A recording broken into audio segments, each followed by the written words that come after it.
Hallo, hallo, na? Hallo Strix. Willkommen zurück im Space. Ja dann, Space Potato. Hallöchen, Mrs. Spectre. Wir sind jetzt eine Spectre, das stimmt schon. Ja, ein bisschen später heute als gestern ungewollte Komplikationen von außerhalb dazwischen gekommen. Sowas passiert leider.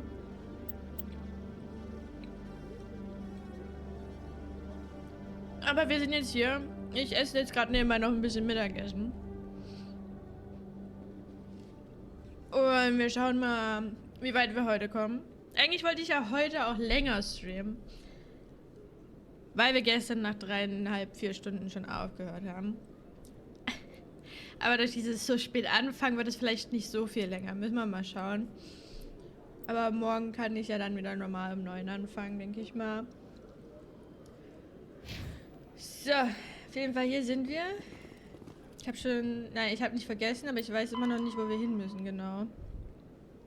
Guten Morgen, good morning, Abhishek. Hello, hello. Welcome back to the stream.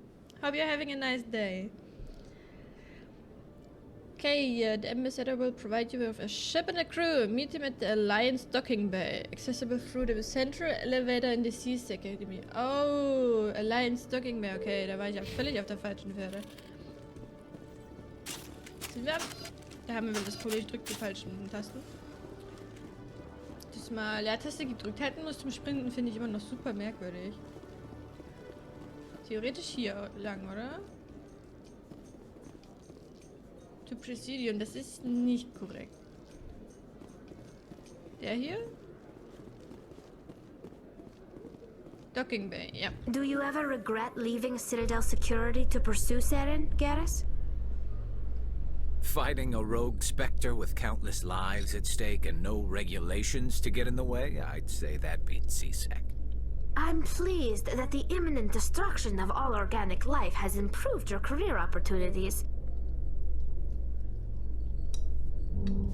Honestly, habt ihr schon mal Semmelknödel gegessen? Die sind eigentlich super geil, ne? Aber ich esse die jetzt kalt, weil das nur Reste sind von gestern. Und den kalt sind die nicht mehr so geil. I've got big news for you, Shepard. Captain Anderson is stepping down as commanding officer of the Normandy. The ship is yours now.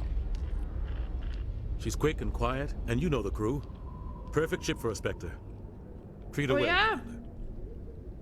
Wir haben jetzt ein eigenes Schiff. Es ist spannend. I want the truth. Why are you stepping down, sir? You needed your own ship. A Spectre can't answer to anyone but the Council. And it's time for me to step down. Come clean with me, Captain. You owe me that much. I was in your shoes 20 years ago, Shepard.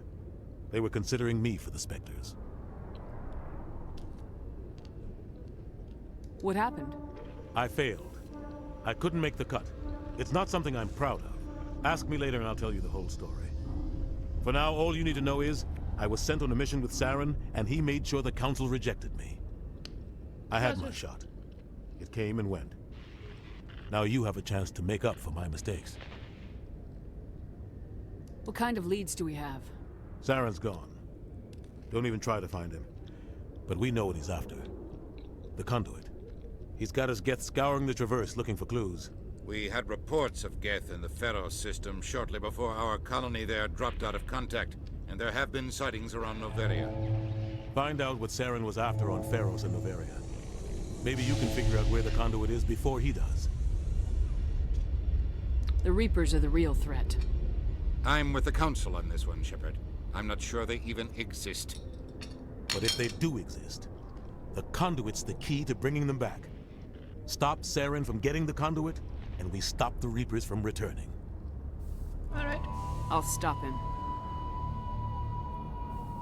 We have one more lead. Matriarch Benezia, the other voice in that recording. She has a daughter, a scientist who specializes in the Protheans. We don't know if she's involved, but it might be a good idea to try and find her. See what she knows. Her name's Liara, Dr. Liara Tassoni. We have reports she was exploring an archaeological dig on one of the uncharted worlds in the Artemis Tau cluster. Ich schätze mal, wir gehen erst zu der Tochter hin, ne?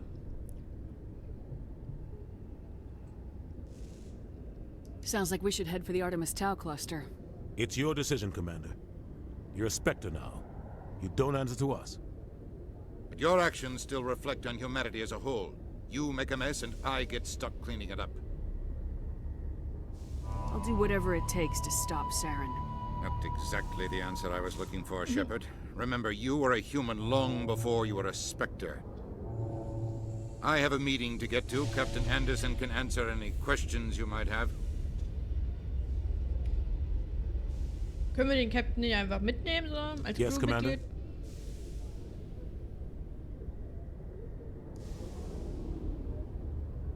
What do you know about the Artemis Tau cluster?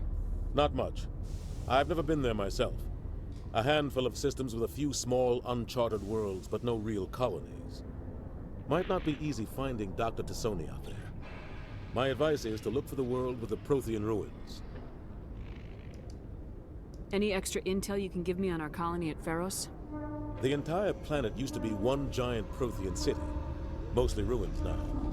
But some of the infrastructure is still intact. The colony tried to build on what the Protheans left behind. We lost all contact with them when the Geth attacked. What can you tell me about Novaria? Novaria's trouble. Always has been. The whole planet's basically a center for corporations to conduct illegal research. Watch your back there, Shepard. Spectres are about the only form of Citadel authority Novaria respects. But they aren't popular. Klassisch, macht Sinn, ja. I want to know the truth about you and Saren. I want to know about the mission you were on together all those years ago. We had intel on a rogue scientist being funded by Batarian interests. He was trying to set up a facility to develop illegal AI technology out in the Verge. Alliance intel had done all the work, but the Council wanted a Spectre involved. We compromised. I was assigned to help Saren in his investigation. We tracked the scientist to a refining facility on Kamala. He was hidden away somewhere inside, protected by an army of Batarian mercenaries. The plan was simple. Sneak into the plant, capture the scientist, sneak back out. Quick, quiet, and a minimum of bloodshed. Ich schätze mal, dass der... I'm guessing things didn't go as planned? Saren and I split up to cover more ground. Then about halfway through the mission, there was a massive explosion in the refinery core. Wenn das mal nicht Officially, Sarah it was ruled an accident, but I think Saren detonated it on purpose to draw off the enemy guards. Sounds like overkill to me. The explosion tore the refinery to shreds. The whole place was on fire. Black chemical clouds poured out into the atmosphere. Nobody inside survived. There was a camp for the workers and their families nearby. Between the fires and the toxic fumes, the final death count was over 500. Mostly civilians. Saren didn't care. The target was eliminated. Mission accomplished. And I ended up taking the blame. That ended all talk of me joining the Spectres. Saren caused the explosion. How'd he pin it on you? In his report, Saren accused me of blowing his cover. He said it was my fault the guards were ready for us. He claimed that's why it turned into a massacre. Saren's report was all the proof the Council needed to kill my chances of becoming a Spectre. The only thing I care about is stopping Saren. You're right, Commander. It's no good living in the past. Genau. I should go. I'll be here if you need anything. Okay, dann lass uns mal unser eigenes Schiff betreten. Oh, da oben ist noch ein Ding zum Scannen. Ah! Ich bin es einfach gewohnt, mit Left Shift zu sprinten und nicht mit Leertaste.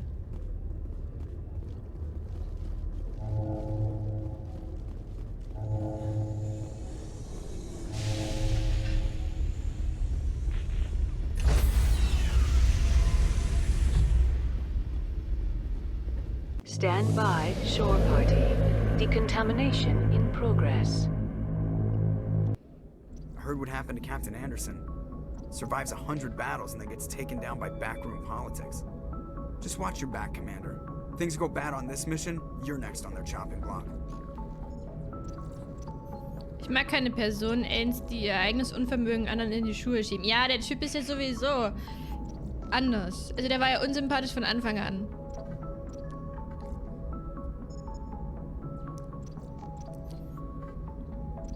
Saren's out there somewhere. and we're gonna find him. Ich mag die Musik. Everyone on this ship's behind you, Commander. 100%. Intercom's open. If you got anything you want to say to the crew, now's the time.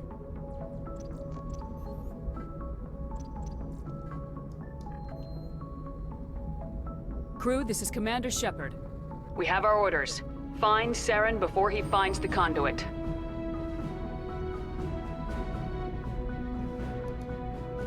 None of the other species has the guts, grit, or balls to deal with this.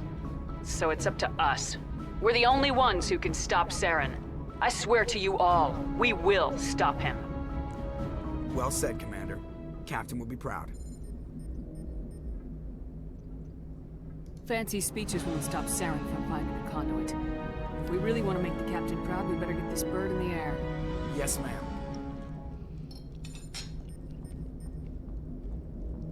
Sehr cool, sehr cool. Also, können wir jetzt auf diese Karte zugreifen, auf die Galaxy Map?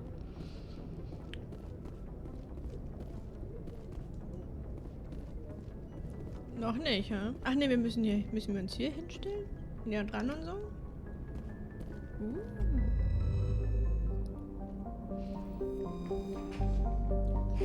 Supposedly constructed by the long-extinct Proteans, this colossal deep space station serves as the capital of the Citadel Council. Gravity is simulated through rotation, and is a comfortable 1.02 standard Gs on the walls and a light 0.3 standard Gs on the Presidium ring. Population 13.2 million, not including Kivers. Eieiei. Okay. Das ist ja so cool gemacht. What the hell? Können wir noch weiter raus? Okay, wo müssen wir hin, ist die Frage.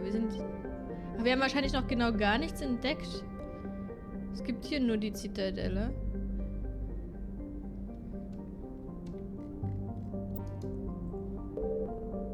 Ja, wir kennen nur die Zitadelle hier. Serpent Nebula.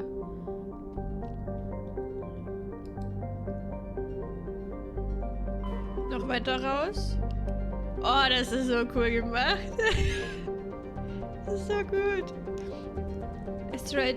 Ach, man kann jetzt auch einfach einen Asteroiden theoretisch besuchen. Rosette Nebula, Noveria. Artemis Tower, Lyra's Dixide. Hades Gamma. Gemini Sigma. Argus Rho. Atticum Beta Ferros. Voyager Cluster. Wir haben hier sogar das Voyager Cluster. Also, das ist cool. Armstrong Nebula, Kepler Verge. Ja, die kennen wir alle. Hawking Ida. Das ist fancy. Aber das ist vielleicht nur für Leute fancy, die sich gerne mit Astronomie beschäftigen. Also. Theoretisch müssen wir nach Noveria und Pharos. Aber ich wusste nicht, ob wir noch weiter rauskommen oder nicht, deswegen.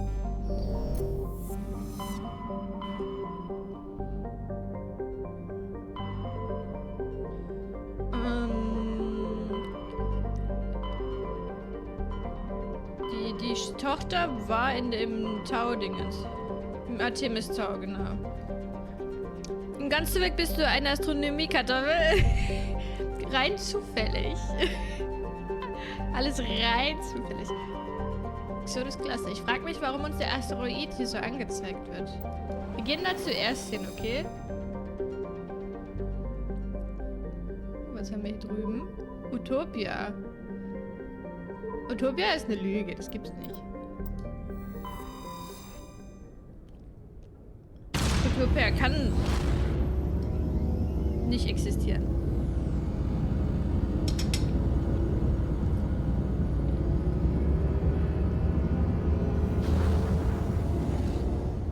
Ist aber auch ein total spannendes Thema, auf jeden Fall.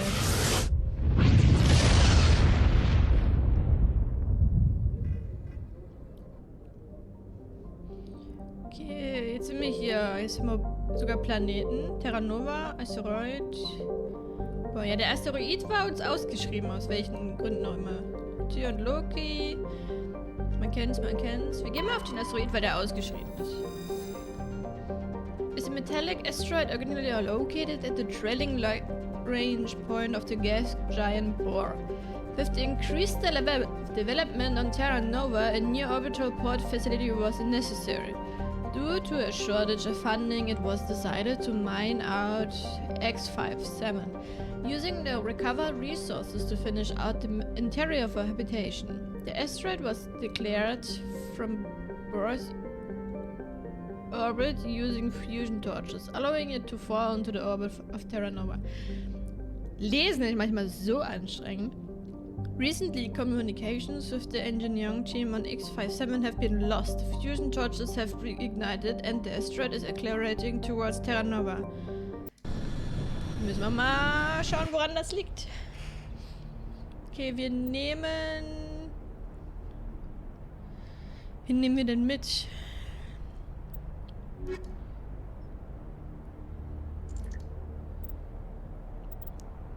Eigentlich müssen wir mal eine gute Balance finden. Er ist unser Bio-Dude und wir können ja immer nur 2 mitnehmen.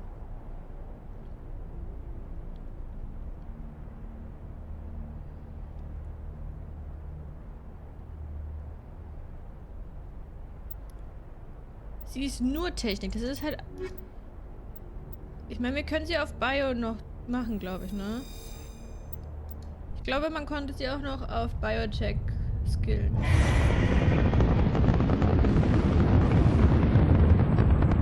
Status. Sensors reveal 3 fusion torches propelling asteroid X57. At its current rate of acceleration, the asteroid will collide with Terra Nova in approximately 4 hours.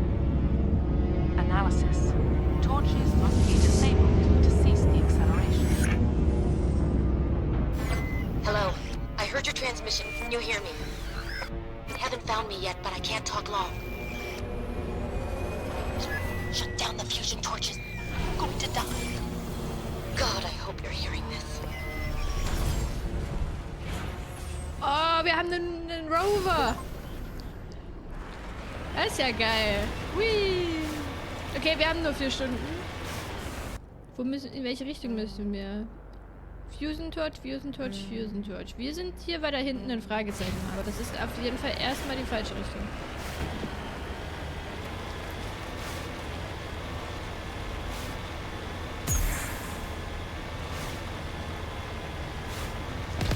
Oh, wir können schießen, das ist sehr gut.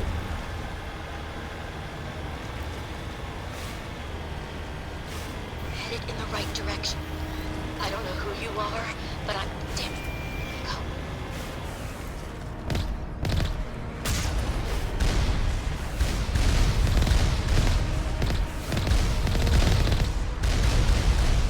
Habe ich es nicht kaputt gemacht gerade? Ja. Wer schießt denn hier noch?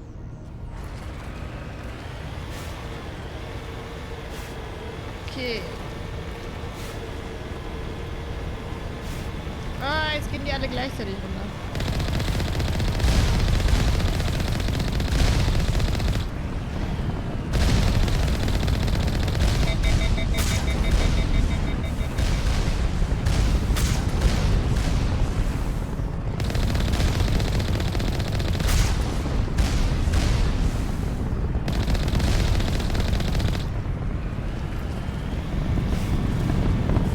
Wie mache ich die jetzt aus?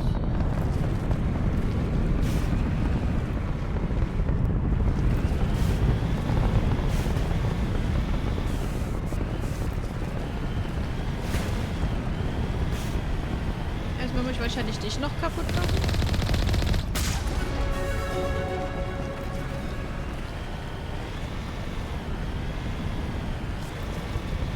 Kann ich irgendwie aussteigen? Ich glaube nicht, oder?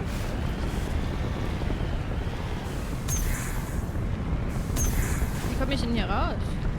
Nein, ich möchte nicht zur Normandie zurück. Wie komme ich aus diesem Schiff, aus meinem Gefährt raus? Korrekt, aber du bist ja eine Spectre, also stahlblau, Stechjeans, Strümpfe, Strecken, staubige Stretchjeans, staubige Stretchjeans, Strecken, stahlblaue Stretchjeans, Strümpfe. Oh mein Gott. Ist das dein Ernstrix? Ist das...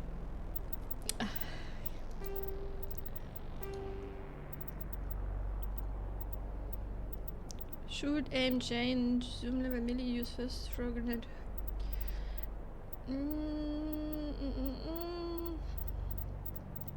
Vehicle, hier. Toggle aim, zoom level, left control, aim, hold, change, zoom, repair, jump jets, boosters. Exit veil is Q. Okay.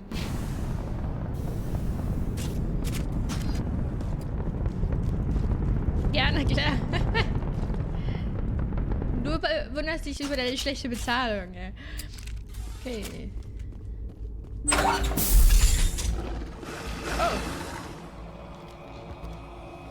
Ihr habt 2 Augen zu viel. Batarians. Rock! Check! Check!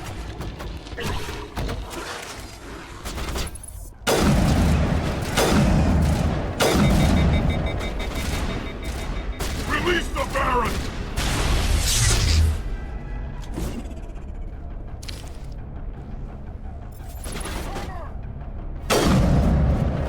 Ah, komm mal da, den sieht man doch.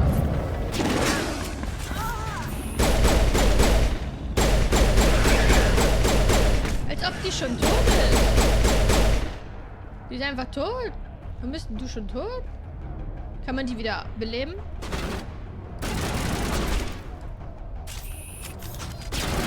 Es war also nicht klug, sie mitzunehmen. Richtig?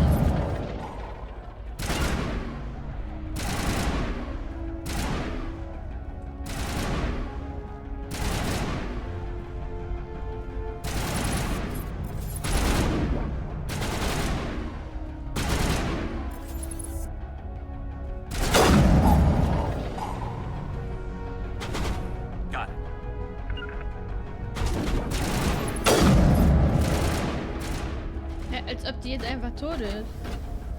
Ja. Ich hätte auch überhaupt nichts gemacht. Hätte ich das gewusst, hätte ich den anderen Typ mitgenommen. Oh, ich habe in die Reling geschossen. Das ist bitter. Hä, kann man die nicht wiederbeleben? Just a scratch. Ah, okay. Die wartet halt einfach, bis der Combat vorbei ist. Okay, I get it.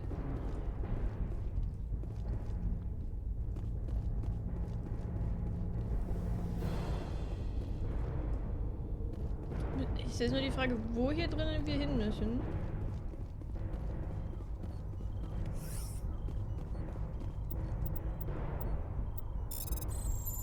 Ja, das ist nur ein Storage Locker, brauchen wir jetzt nicht. Wir müssen rausfinden, wie wir den Dingens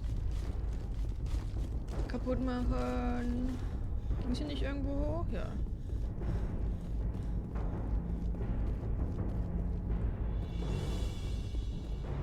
Was machen wir jetzt hier drinnen?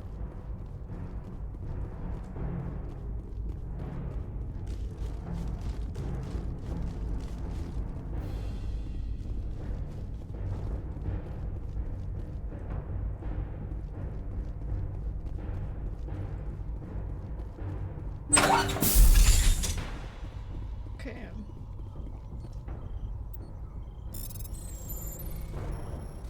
Ach du meine Güte. I'm reading that the torch is offline. Was that you? Can you hear me? I hear you. What's going on? Who are you? My name's Kate Bowman. I'm an engineer. I was part of the team assigned to bring this asteroid to Terra Nova. We were attacked yesterday by Batarian extremists. I've been hiding since they arrived.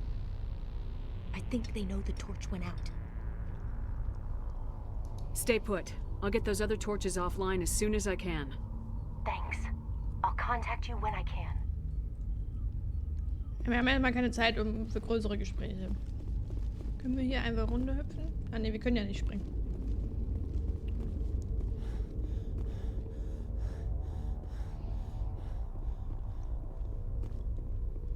Ich meine, wir haben 4 Stunden theoretisch, ne? Aber wir wissen nicht, wie lange wir brauchen, um von A nach B zu kommen.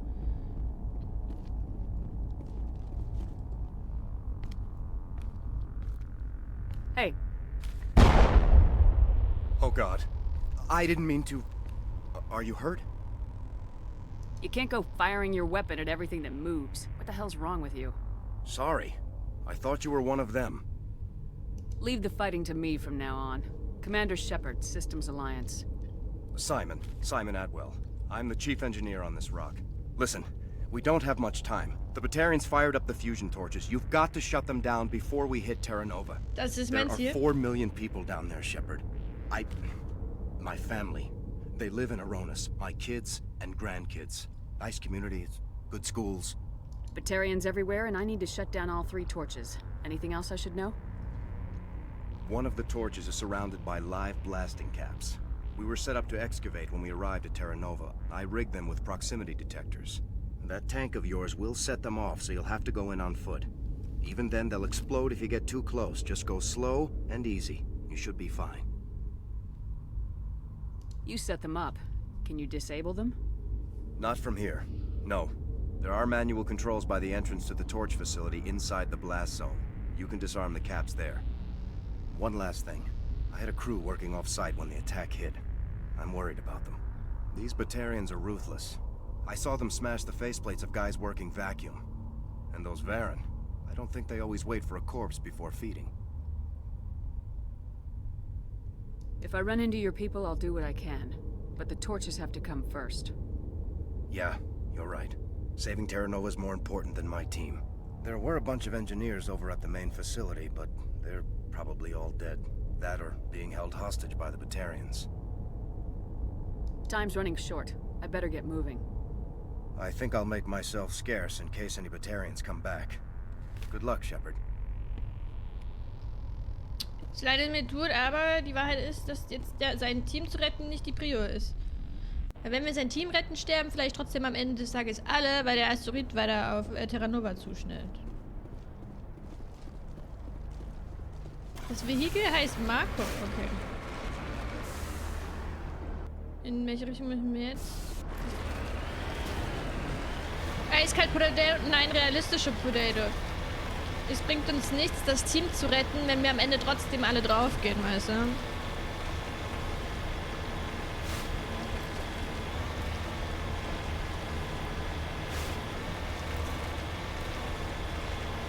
Hear me?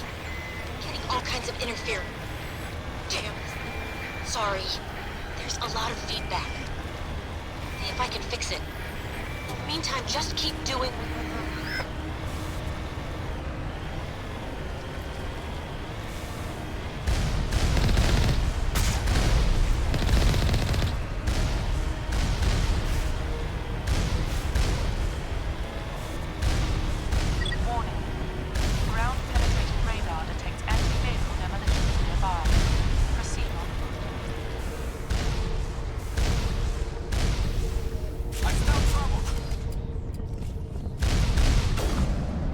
Macht jetzt unser Vehikel kaputt, oder? Das sollten wir woanders hinstellen.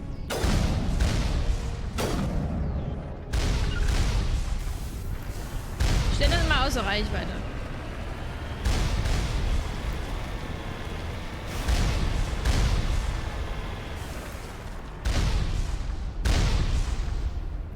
So. Kaum ist sie eine Spectre, zeigt sie ihr wahres Gesicht. Erstmal Türme zu stellen und dann zu Fuß. Ja, ich komme, glaube ich, nicht genau in Range der Türme, ist mein Problem.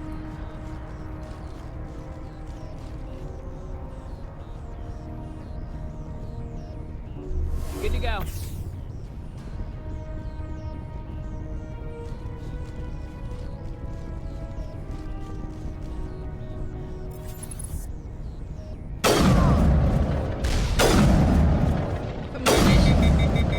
Machen meine Waffen gar nichts an denen.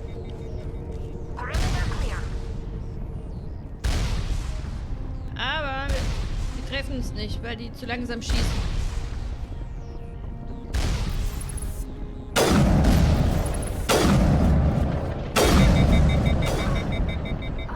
Ah, ist die schon wieder tot? Ich fass es nicht. Jetzt bin ich auch tot, weil ich zu lange gebraucht habe, weil ich zu ihr geschaut habe. Ah, naja. Unser erster Tor. Und das nur, weil mich habe ablenken lassen, weil sie gestorben ist. Das ist ein bisschen bitter.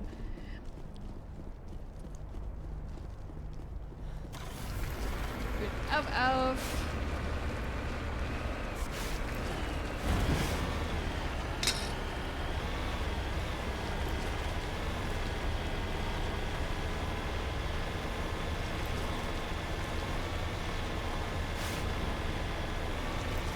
Also Terra Nova scheint schon ein sehr blauer Planet zu sein, ne? Wenn man sich das da drüben so anschaut. Hear me? Getting all kinds of interference. Damn. Sorry. There's a lot of feedback. See if I can fix it. Meantime, just keep doing...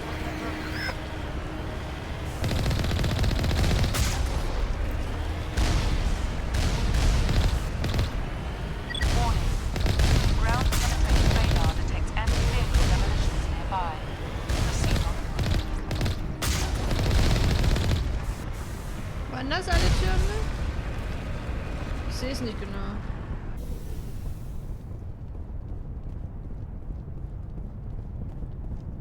Okay, wir müssen trotzdem weit genug weg von den Teilen bleiben, sonst gehen sie hoch.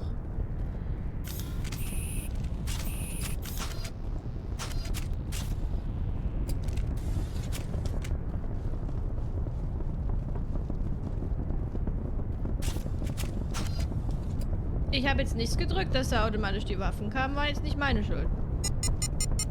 Oh. Da ist einer von den Typen zu nah dran lang gelaufen. Das heißt, ich muss die irgendwie da durchlotsen mit meinen Commands, glaube ich. Und gegebenenfalls langsam vorbeigehen, war da nicht was? Ja, nicht sprinten. Ah, das habe ich ja nicht gemacht. Das hier ist sprinten. Und das ist normales Laufen. Aber ich werde wahrscheinlich mit den Commands zur Bewegung, die da vorbeilotsen müssen. Weil ich weiß nicht, ob die auch normal laufen, wenn ich normal laufe.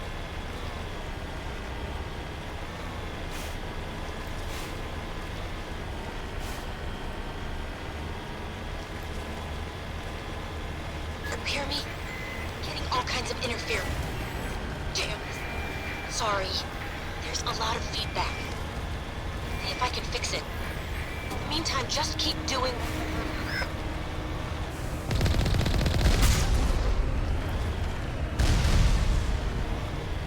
Warning. Ground penetrating radar detects anti-vehicle demolitions nearby. Proceed on foot. Okay. Das sind diese blauen. Ich weiß nicht, was für eine Range die haben. So, lauft ihr nochmal, wenn ich normal laufe? Naja, nicht so wirklich, weil die immer aufholen wollen. Das ist ein bisschen nervig.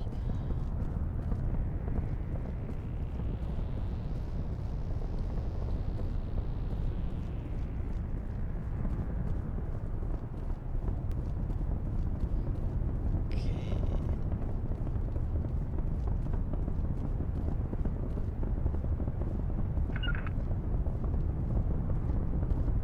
Guck, der rennt dann trotzdem. Der rennt, wenn ich den von A nach B schicke.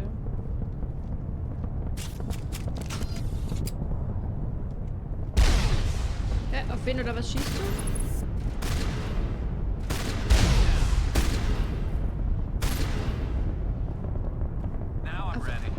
Auf was schießt ihr?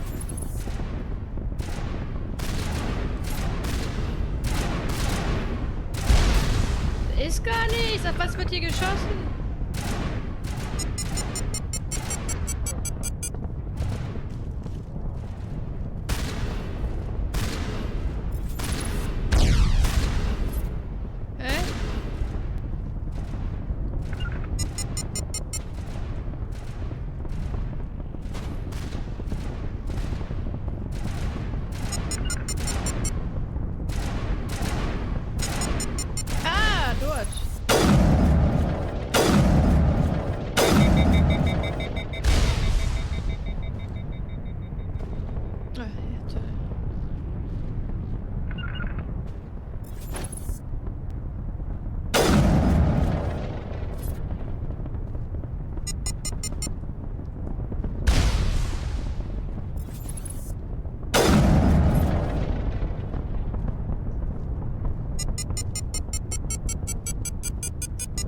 Welcher davon?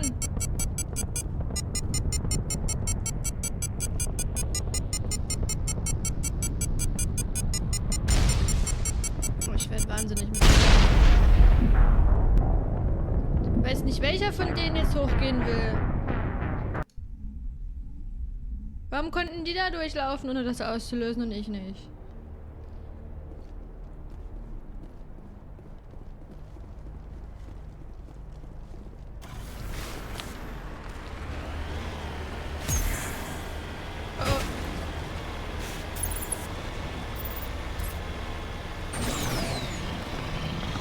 wir haben keine Zeit. Wir müssen sprinten.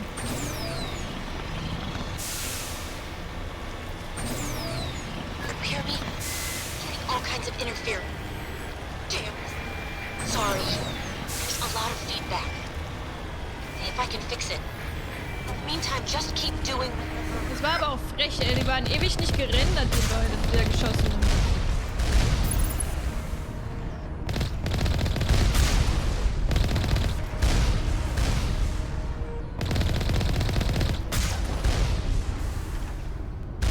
So, angeblich sind die dort irgendwo.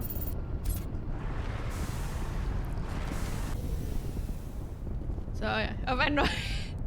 Ach, das... Ah, ja.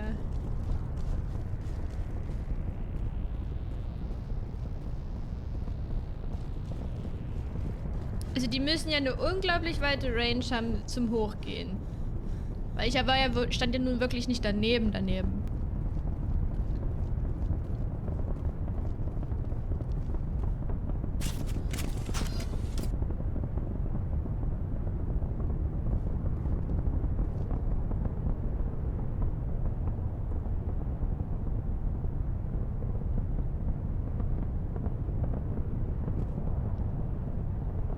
Da ist keine Anzeige dargestellt. Also ich weiß jetzt nicht, wo du die Anzeige gesehen hast. Das heißt, ich habe nur Geräusche gehört.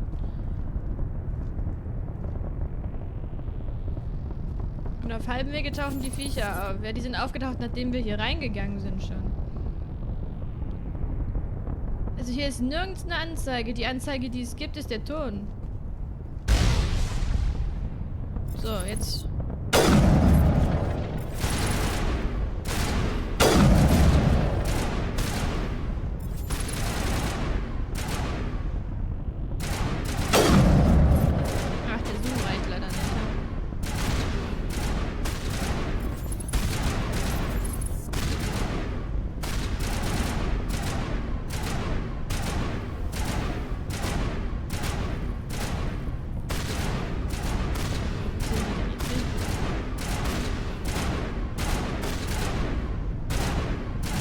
Theoretisch sind die dort irgendwo am Schutz.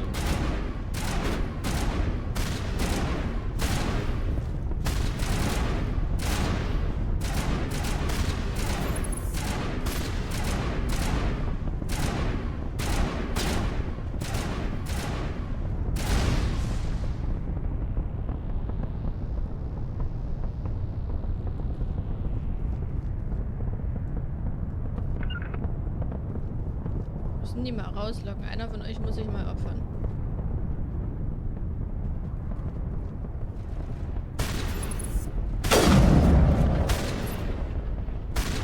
Komm, warum bleibst du da einfach gerade stehen? Das ist ja auch.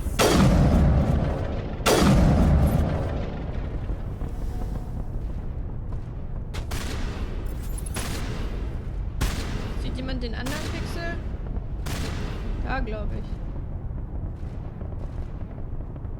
Da.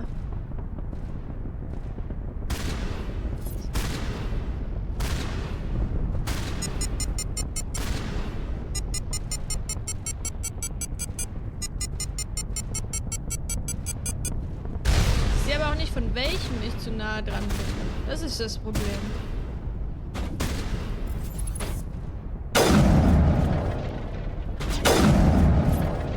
War das der letzte? Nein, da schießt noch irgendeiner. Ich sehe den leider nicht. Mir wäre es nämlich lieber, wenn wir die erstmal ausschalten, bevor wir hier versuchen rüberzulaufen.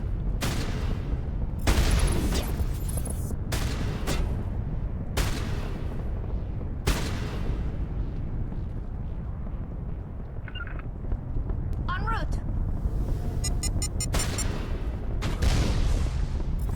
Muss irgendwo da vorne sein. Ah, ich glaube, ich sehe seinen Kopf. Ist da.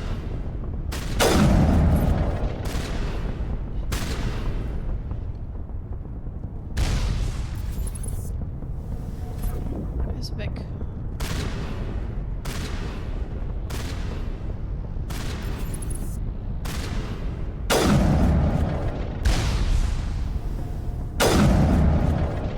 Fällst du jetzt endlich um? Dankeschön. Aber es ist immer noch einer am Leben. Sonst würde sie nicht mehr schießen. Beim Auftreten der Batarianer kann man auch schnell zum Eingang rennen und die Sprengladung deaktivieren, um die Gegner in Ruhe bekämpfen zu können. Aber als ich vorhin hier durchgerannt bin, ist es auch direkt hochgegangen.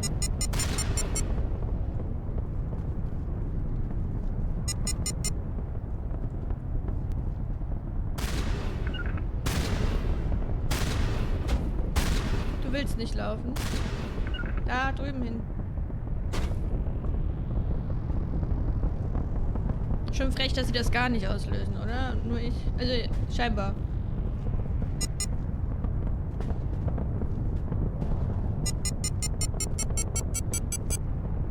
Okay, das scheint jetzt der vor mir zu sein.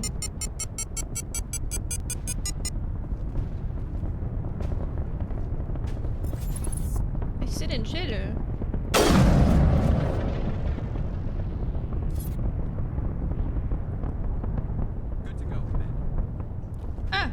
Okay. Kleiner Nap und schon geht's wieder.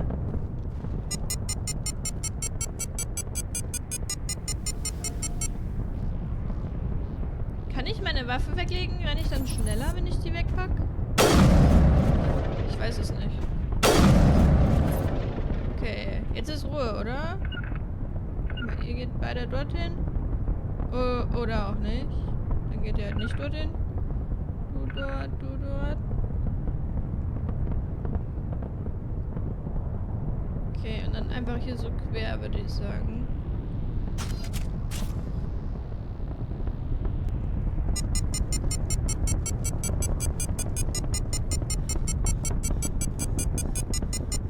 Ich laufe jetzt über die Minimap. Ich schaue jetzt nur auf die Minimap, wo die Kreise sind. Okay. Gut.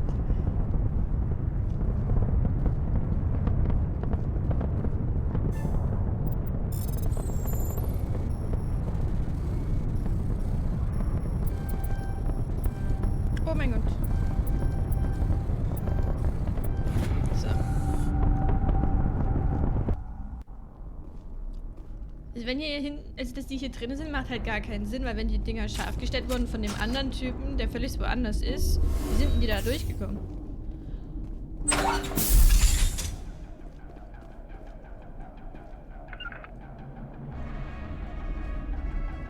Fresh meat! Oh, ist das da oben nicht eine Dingens? Wer das schon?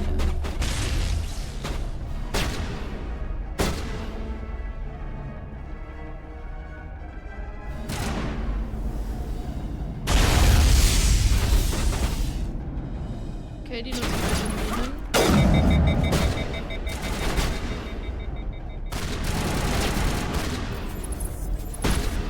Was ist das denn Lustiges?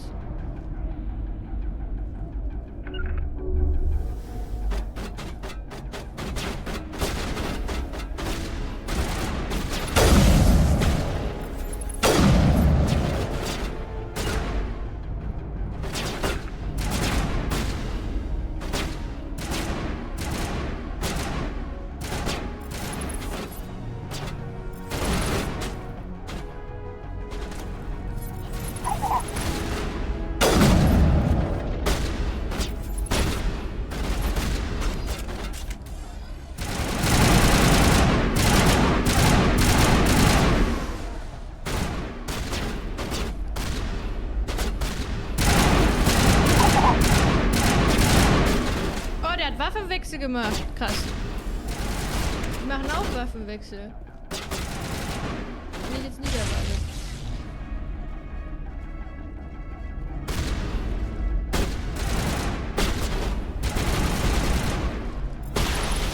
Ja.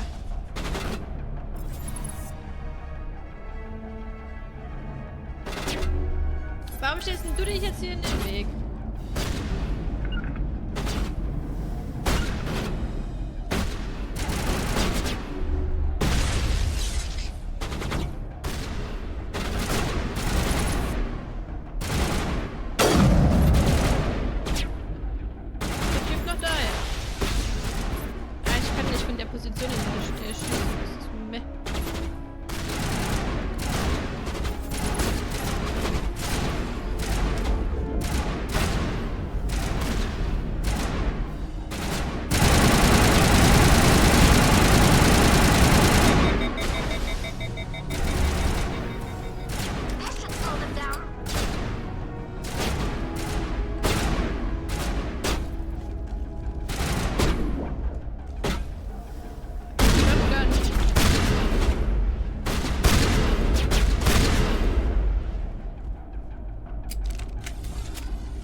die anderen komischen Dinger rum.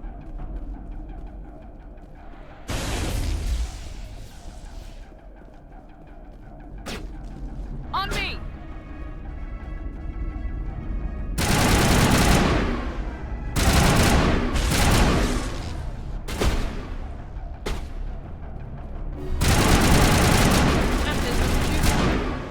Ich dachte, die sind nur noch Drohnen.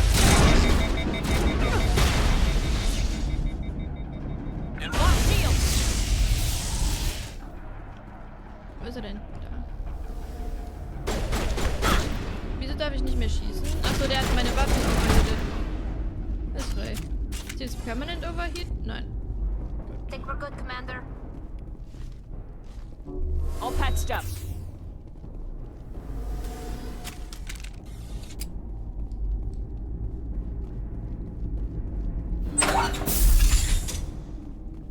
Vielleicht bei der Tante hinten lang. Easy going. Naja, wie man es nimmt, ne? Sehr gut.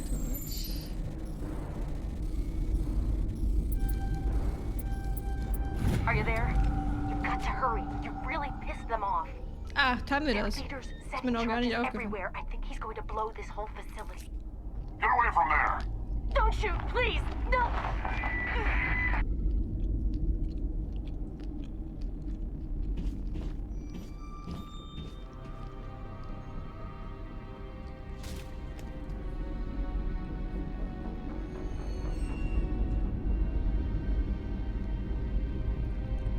Who's shutting down the torches?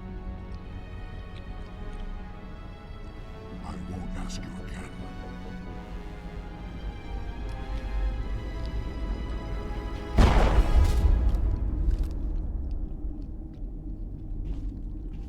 Find this problem and deal with it. Warum wird sie nicht erschossen? Get her out of here! Warum wurde sie jetzt nicht? Ist sie noch wichtig? Also ist sie für diese komischen Leute wichtig?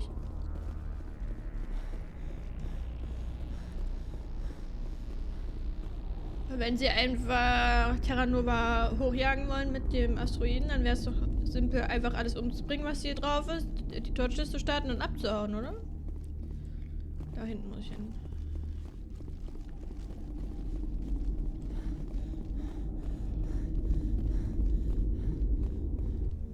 Weil wenn keiner mehr im Leben ist, kann auch keiner ein Hilfssignal schicken und keiner kommt zur Hilfe, weil keiner weiß, dass hier ein Problem existiert. Bis es zu spät ist zumindest. Ach, jetzt müssen wir hier schon wieder... Achso, wir haben die ja jetzt ausgemacht. Oh. Gott sei Dank. Oh, und meine Nase läuft immer noch. Das ist ja unfassbar. Ist mal 2 Tage am Stück draußen mit der Katze und danach hat man eine dauerhaft laufende Nase. Also ich kann es nicht empfehlen, bei den Temperaturen rauszugehen. Man wird nur krank. Egal wie viel Vitamin C und so man zu sich nimmt. Wo ist eigentlich unser Vehikel?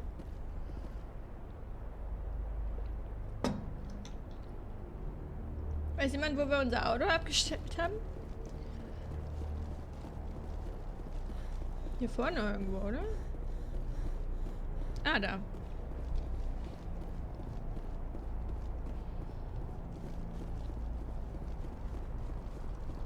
Ich hätte schon gern die Möglichkeit, mehr Ausdauer zu haben, muss ich sagen.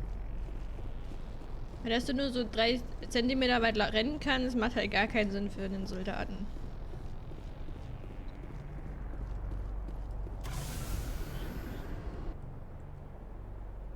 Das ist wieder so ein It's Me Problem. Fusion Torch in Main Facility. Also links von uns ist die nächste Fusion Torch. Über diesen Hügel hier drüber.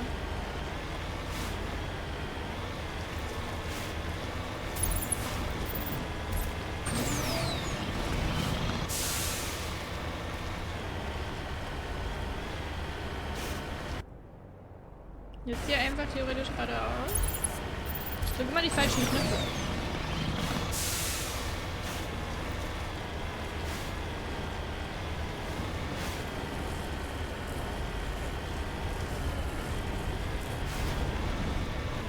Da ist er.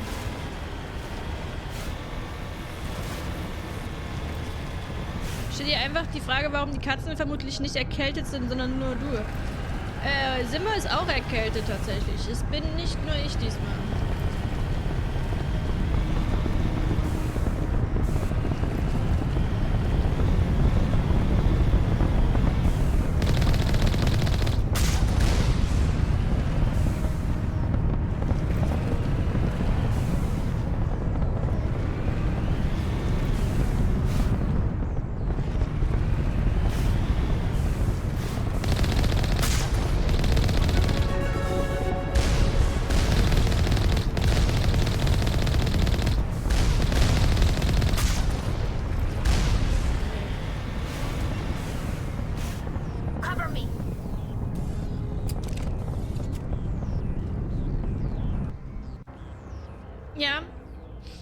Simmer ist definitiv auch erkältet, Strix. Man muss seit ein paar Tagen, also seit wir draußen waren, immer wieder niesen. Aber er sieht es auch nicht ein, dass das nicht klug ist, rauszugehen mit dem Wetter.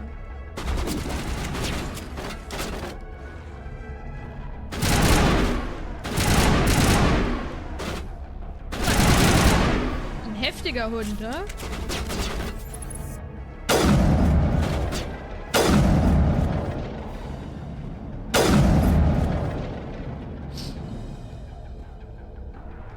Ich sehe immer mehr Tiere mit solchen Tierwintermännern. Das gibt es doch bestimmt auch für Katzen. Ich glaube, das gibt es auch für Katzen, ja.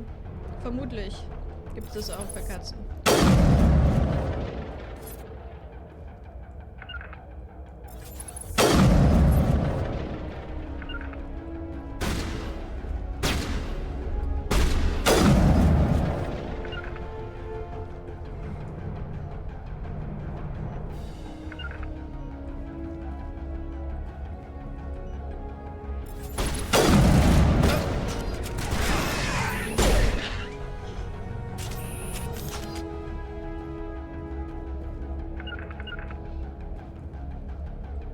On me! Oh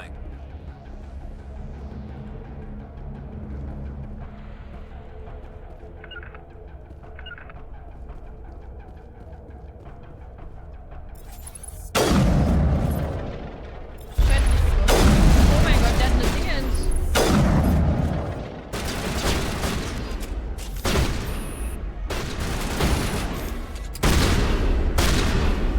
Ich dachte, eine Shotgun ist Close Combat richtig gut.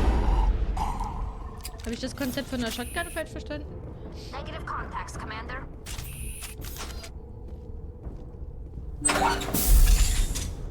Ach, der Pausenraum schon wieder.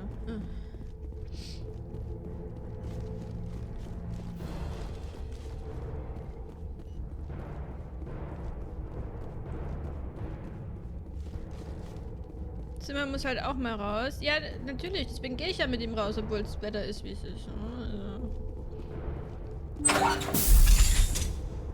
Aber er ist schon nicht der größte Fan von dem Katzengeschirr. Ich glaube, der mag dann sicher... Oh, ja, ja. Die Dingens nicht mehr. Also so ein Wintermantel ist sicher auch nicht seins.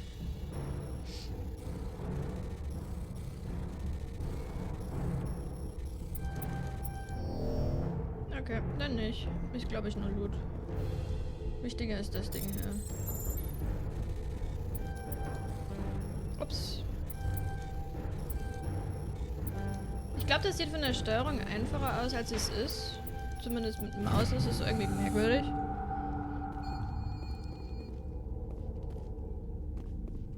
Da klingelt irgendwo ein mysteriöses Telefon.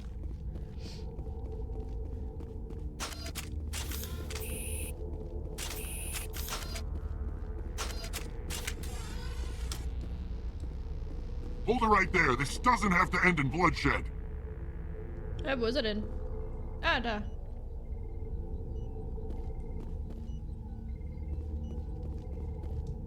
Don't come any closer. We can do this the hard way, or we can end this peacefully. I didn't think you Batarians knew the meaning of the word. Look, I'm just doing my job here. Hijacking this rock wasn't my idea. I signed on to make a little profit. A quick slave grab, nothing more.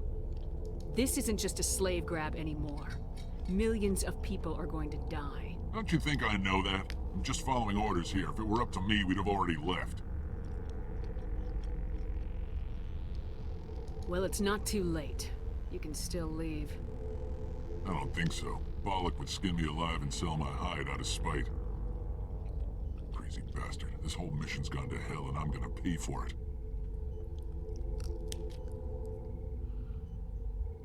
Dann musst du ihm das erklären, wieso das wichtig ist. Das klingt schon wieder so, als würde er immer das aus Trotz machen, was er 100% niemals tun würde. Das macht sie mal nicht aus Trotz, glaube ich. Der möchte halt einfach wieder raus, weil er versteht halt das Konzept nicht von, jetzt ist gerade Winter, es ist zu kalt fürs Rausgehen, Katze. Weil das sind halt immer noch Hauskatzen. Also Wohnungskatzen. Deren Immunsystem macht das halt einfach nicht mit diesen extremen Temperaturen, ne? So why do you listen to him? Good question. I had a bad feeling about this from the moment we landed. Now Balak wants you dead. And what Balak wants, Balak gets. I can't change that. Doch. Do you always want to be second in command? Get me out of here and I'll take care of Balak. Then you can start giving the orders. Huh. An interesting proposal. It has benefits over the current situation. Shut it down. This is Balak's problem now. I hope you're as quick with a gun as you are with your promises, for both our sakes. Balak will get what's coming to him, and so will you if I ever catch you in human territory again. Are we clear? Perfectly. Balak's holed up in the main facility. You'll need this to get in. Don't underestimate him. He's a mean bastard. Let's go. We're getting off this rock. Es gibt also noch smarte Menschen, also smarte Kreaturen. Nur gut, dass wir ein bisschen was in unseren Charme hier investiert haben.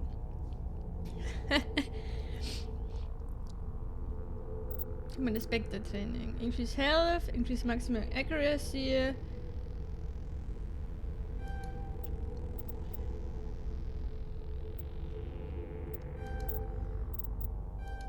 Okay, die Assault Rifles, Advanced Overkill. Ich glaube, ich habe noch nicht einmal Increase Damage done by your next Sniper Rifle Shot. Ich habe, glaube ich, noch nicht einen so einen Skill benutzt.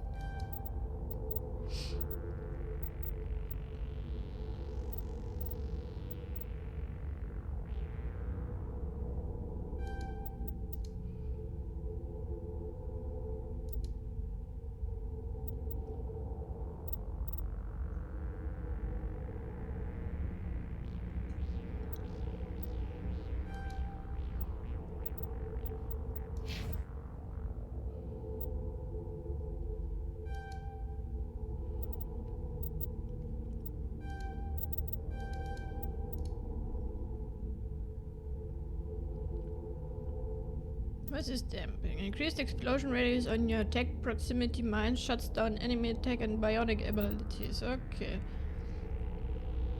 Ich glaube, das macht der von alleine, weil ich das ja irgendwie so eingestellt habe. Wir haben den schon eine Weile nicht gelevelt, so wie das ausschaut.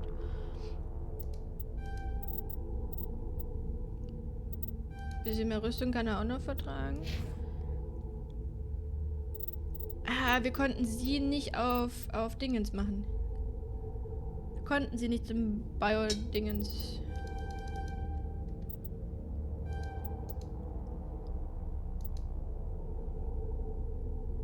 Grants the AI hacking ability which makes artificial enemies go berserk and attack each other. Das klingt sehr gut.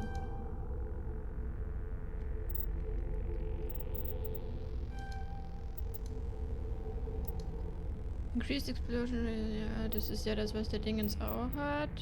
Und deine Rüstung nehmen wir auch noch ein bisschen hoch.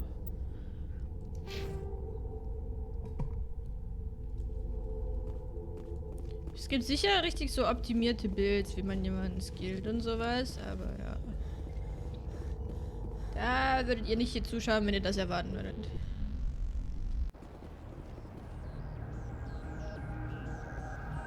Also ab zur Main Facility. Hä?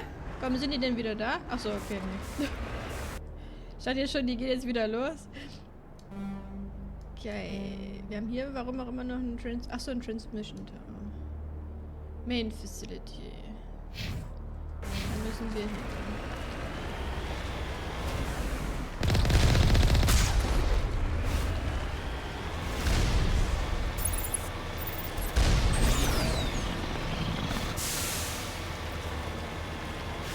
Sind mittlerweile schon echt nah an Terra Nova dran, so wie das ausschaut. Die Dinger fangen schon an zu glühen. Aber rein theoretisch sind ja jetzt alle Torches aus.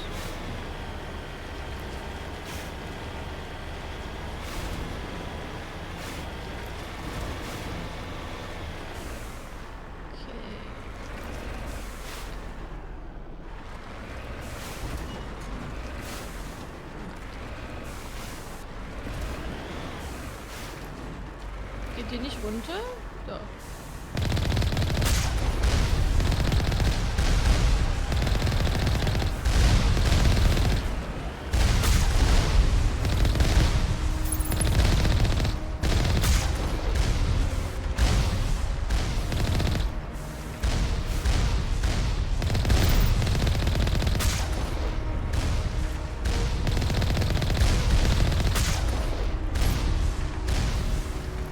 ist noch? Ah, okay.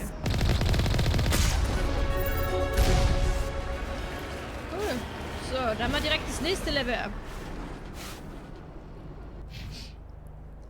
Okay.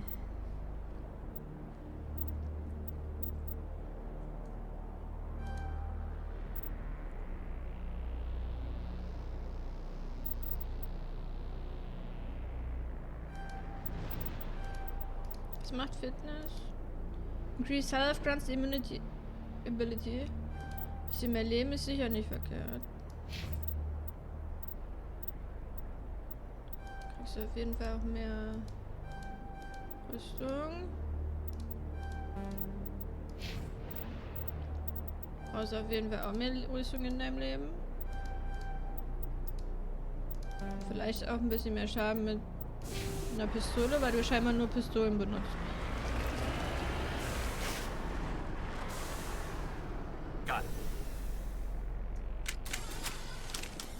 So, das war der Knopf. Ne? Also sie benutzt nicht mal eine Pistole, sie benutzt das ja. Die Lanze. Du benutzt eine Shotgun im Normalfall. Okay.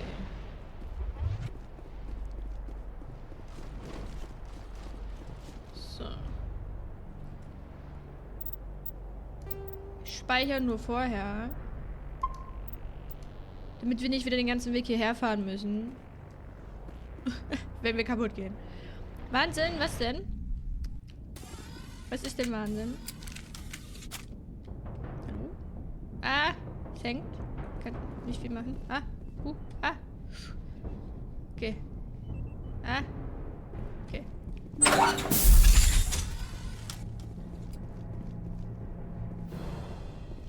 Ah, es ist jetzt gerade mehr. Wer weiß, was hier gerade alles im Hintergrund lädt.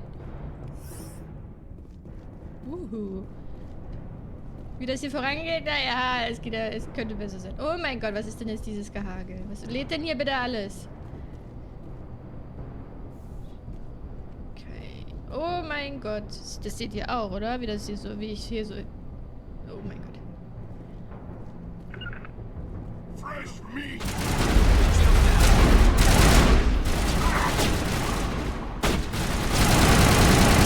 Oh, hinter uns? Achso, der ist dann wahrscheinlich über uns.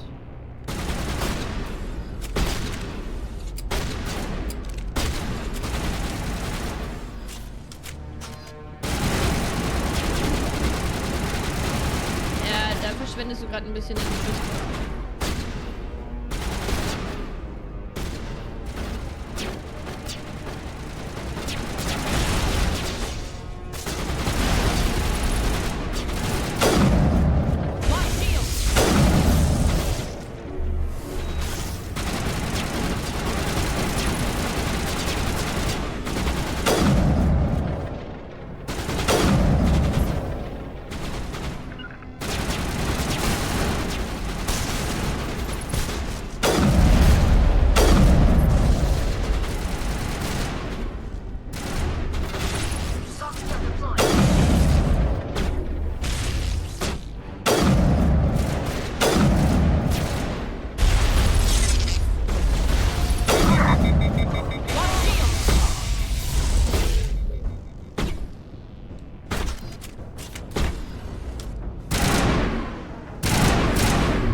On me!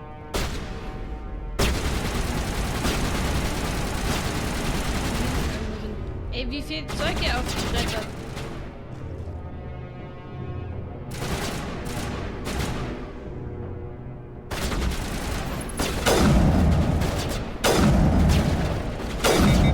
Dass das Ding dort festhängt, ist überhaupt nicht praktisch.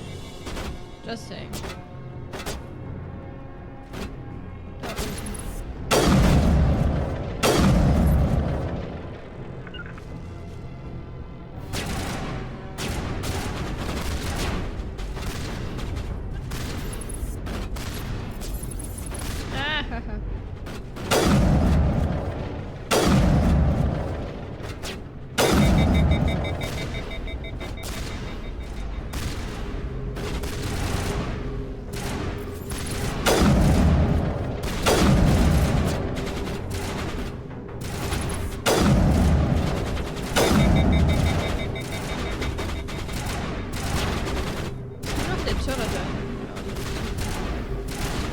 was bist du?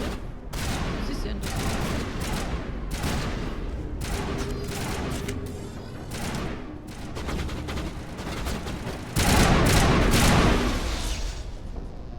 Okay. Das müssen jetzt alle gewesen sein. Und wo genau müssen wir hin? The Holding Cell. Lower Level, Lower Level, Lower Level. Müssen wir zum Lower Level? Regroup! Irgendwer ist noch hier.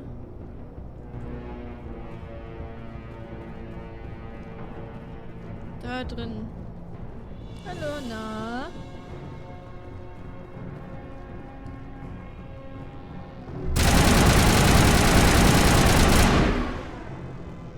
Okay.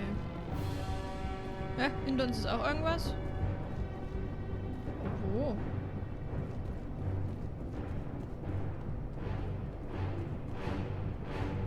Hängt da noch so ein Teil irgendwo fest?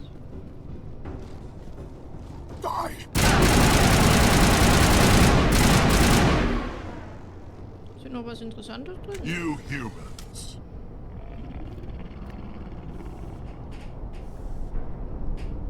You're almost more trouble than you're worth. Let the hostages go, and maybe you'll live long enough to explain yourself to the council. I don't answer to the council.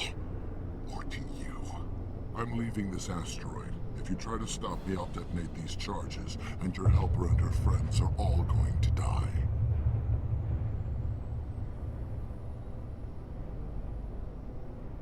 I can't just let you go, Balak. Not after what happened here. This is nothing. You humans have done far worse to the Batarians. We've been forced into exile, forced to survive on what we can scrounge up. It's been like that for decades. Why take it out on these people? They didn't do anything to you or the Batarians. Didn't do anything. Aside from colonizing a world that could have been ours. Aside from using resources that should have been ours. We were left to defend ourselves. But the humans were stronger than us. We knew that. The Council knew that. But it didn't matter. It was you. You and your kind are the only reason we're in this position.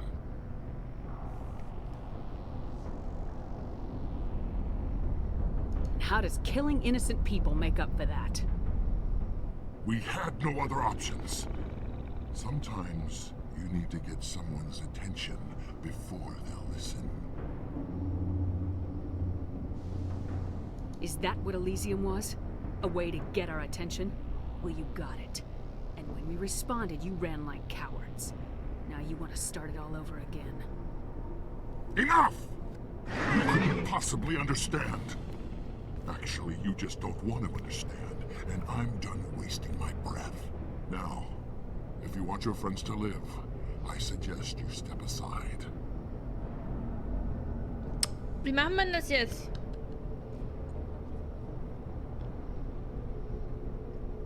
Greifen wir ihn an? Auf Good Luck oder versuchen wir die Leute zu retten?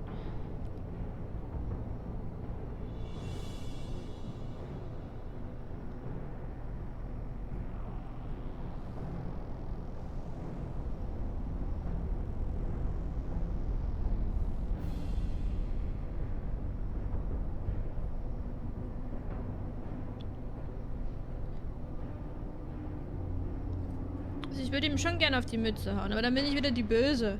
Deswegen frage ich diesmal vorher, was wir machen wollen.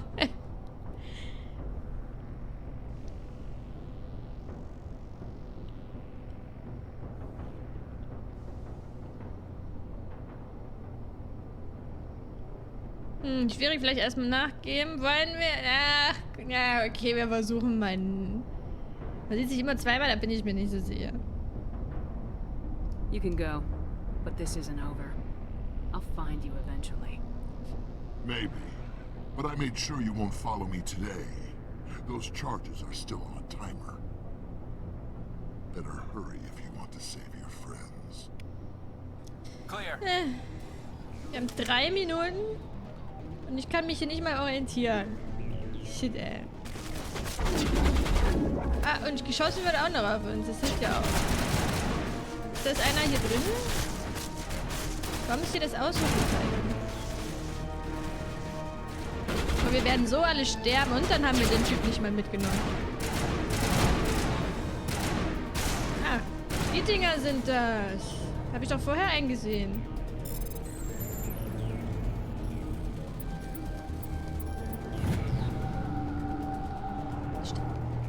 Standen noch vorher zwischen euch neben so einem Ding.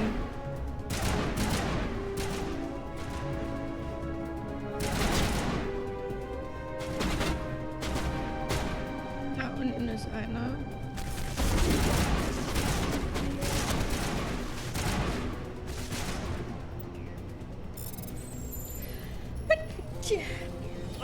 Sehr unpassender Moment. Entschuldigung.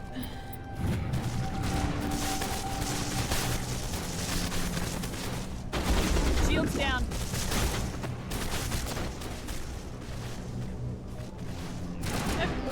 Ach, jetzt müssen wir nach da oben, oder? To me.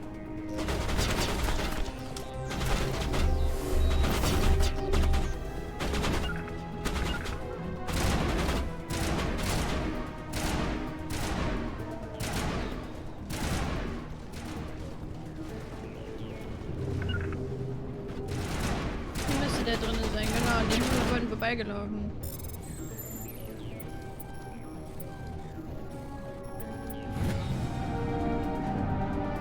Release the scientist from the prison cell in the lower level office. Woo! He left. Is that all right? Forget it. Can you tell if the asteroid's stable? You did it. Another hour and our course would have been irreversible. I ran the numbers, Shepard. X-57 would have struck near the capital city, the most densely populated region. But that's not going to happen, thanks to you. Is Katie in here? Is she all right? Is her team? Keine Ahnung, I was think ich so. wissen. There are hostages in one of the offices nearby. Gesundheitsbexer, Balak said he'd blow them up if I Dankeschön, didn't let Strix. him leave.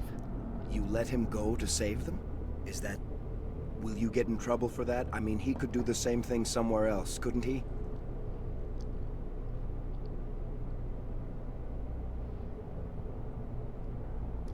The Alliance has a whole navy full of people like me, waiting to take him down. We'll be watching. Shepard, thank you for my grandchildren's lives. I don't think I'll stick around, though. Not with the team gone. Too many ghosts. It's time for me to get back and spend some time with my family. Before I go, I'd like to offer you something. Maybe you'll have more use for it than I will. As lead engineer, I get some quality items. Take your pick. You've earned it. Quarian armor, how about your Omni-Tool? Was ist ein Omni-Tool? I know it's a lot to ask, but that Omni tool of yours, I could really use something like that. Shepard, I think I mentioned that you saved my kids and grandkids. What's an Omni tool compared to that? Take it. With my blessing. I hope you get good use out of it. Take care of yourself. Be well, Shepard. We owe you.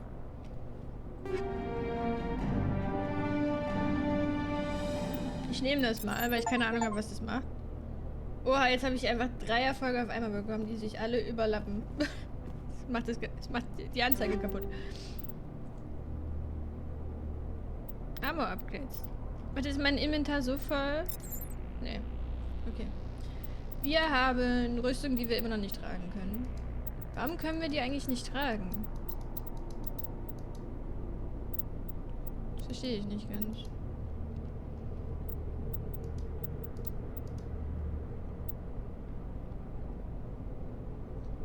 Ich glaube, wir nehmen die.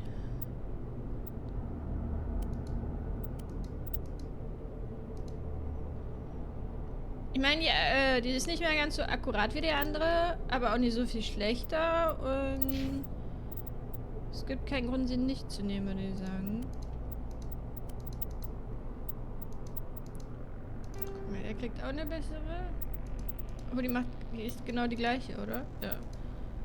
Das Omni-Tool, das ist für ihn. Ach, das sind die Dinger, okay. Das geben wir auf jeden Fall ihm.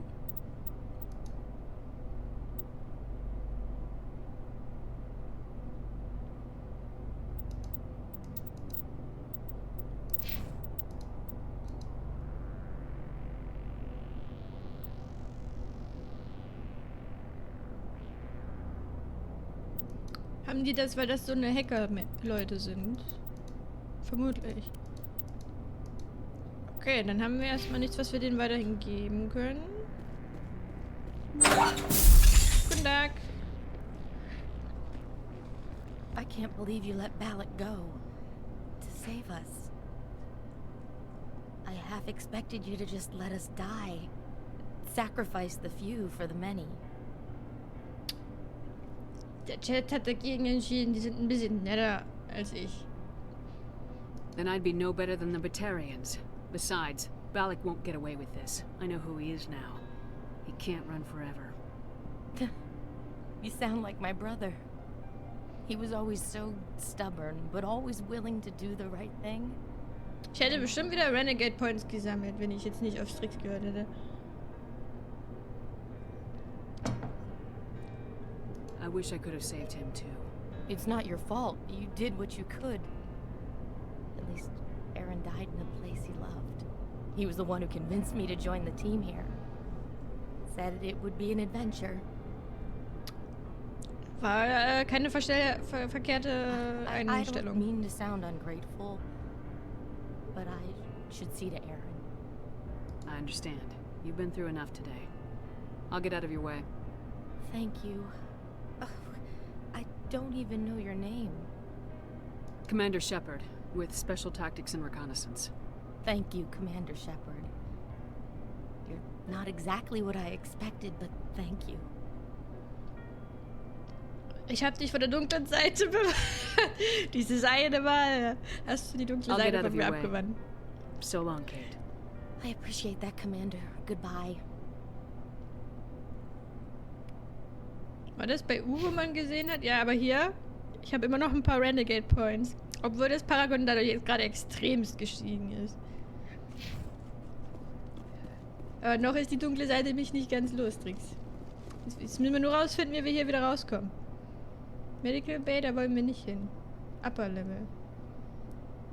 Theoretisch wollen wir einfach nur hier wieder raus, richtig?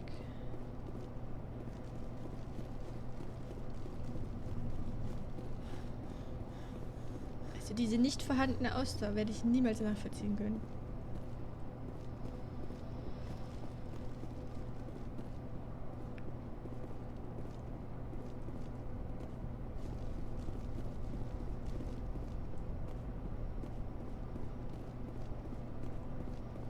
Könnten wir nicht einmal so einen Scientist fragen, dass er uns hier wieder rauslässt?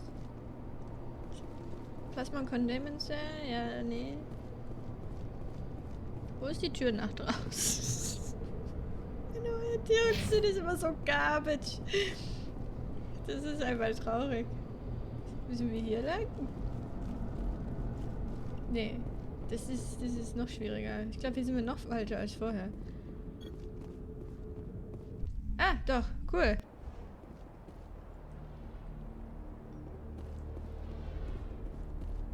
Okay. Können wir eigentlich die Destination wieder wegmachen? Warum haben wir da jetzt noch ein Ausrufezeichen?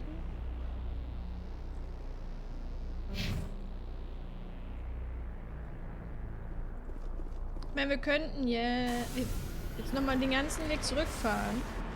Weil da war noch so ein Point of Interest ganz am Anfang.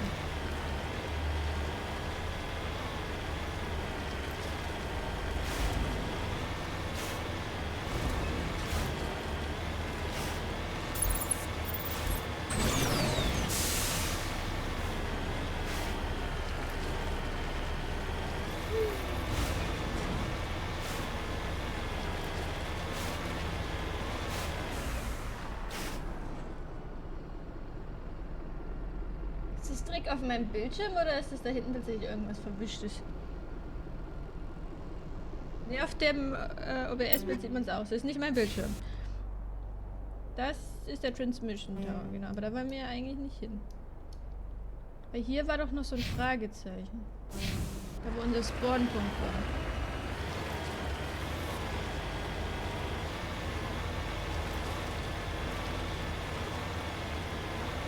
Oh, wir haben irgendeinen Turret am Leben gelassen.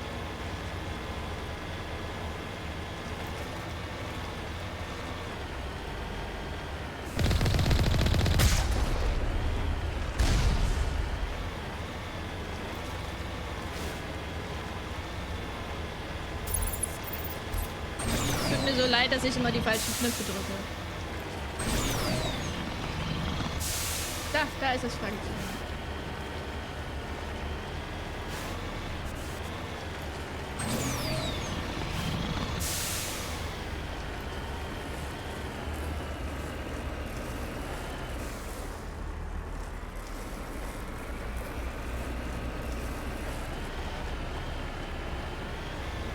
Aha.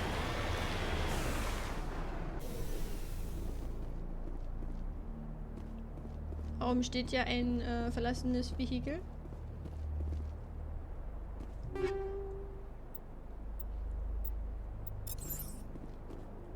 What if he slays? Who's that? The scorching on this victim's heart suggests he escaped the burning interior of his vehicle only to be gunned down by his assailants. Oh. Okay.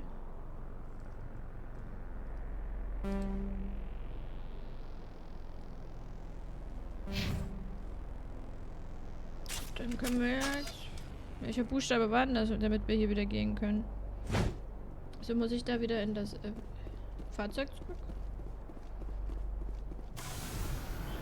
Ja.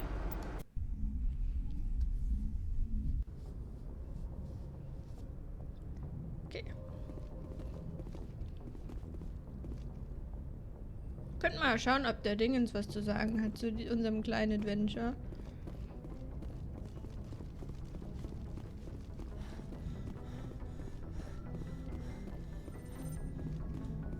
Commander, something you need? How's the Normandy performing? Is she everything they said she'd be? She's the best ship in the fleet, if you've got a pilot who knows how to handle her. Balance isn't what you'd expect. Takes a while to get used to that oversized drive core we got stuffed in the back, and her power can sneak up on you if you're not careful. The Normandy's probably too much ship for your average Alliance pilot, Commander. Lucky for you, I'm anything but average. Ach, Gott sei Dank, Joker. Was wollen wir nur ohne dich tun? I have to go. Alright, see you.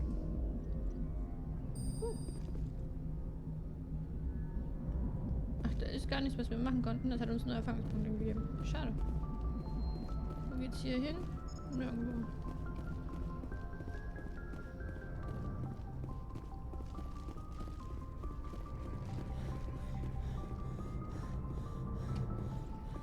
Gut, dann gehen wir jetzt theoretisch einfach direkt zum nächsten Punkt.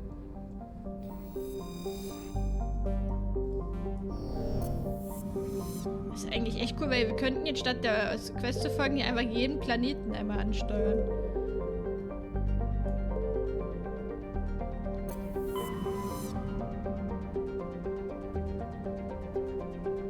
Utopia würde mich ja jetzt noch interessieren. Ich will nur in das System rein, um zu sehen, was da ist. Arcadia, Eden Prime. Ah, hier ist Eden Prime. Sion. Xanadu. Das Nirvana. Interesting, dann ist hier Eden Prime. In Utopia.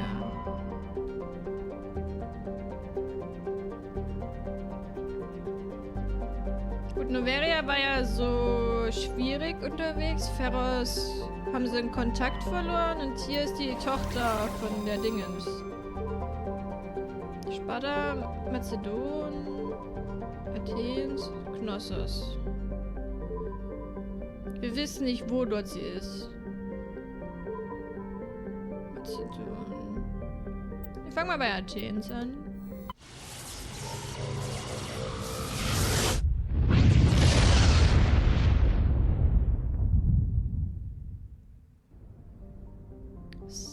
Salamis, Nausicaa, Sirts, Proteus? Steuerung. Pharos. Wir müssen Sage sagen, es gibt einen Planeten, der nach ihr benannt ist. Das ist nur die Frage, wie wir jetzt rausfinden. Ob wir jetzt immer dahin fliegen müssen und es wird uns dann angezeigt, wo sie ist, oder ob wir jetzt jeden Planeten einzeln anschauen müssen. Das weiß ich nicht. Im Endeffekt suchen wir jetzt die Tochter von Terum, Zakros, Arachnis. Sonja jetzt von der Verräterin die Tochter.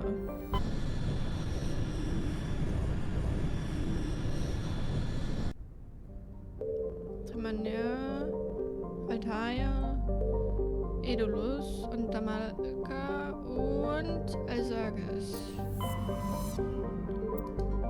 Haben wir echt nur die 4 Systeme hier drin in der Wolke? Machen wir kurz was zu futtern? Ja, macht das. Ist ja Mittagszeit. Bis gleich. Fagelus. Haben wir irgendwelche Infos? Eigentlich haben wir keine weiteren Infos, außer dass sie irgendwo im Artemis Tower unterwegs ist.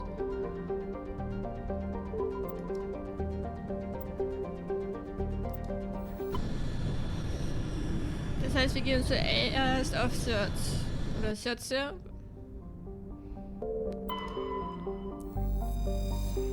Search is a modestly sized hydrogen-helium gas giant with traces of sulfur and chlorine. This gives it its striking yellow-green tint. As the development of the Proteus colony continues, Search will likely be developed for helium-free mining.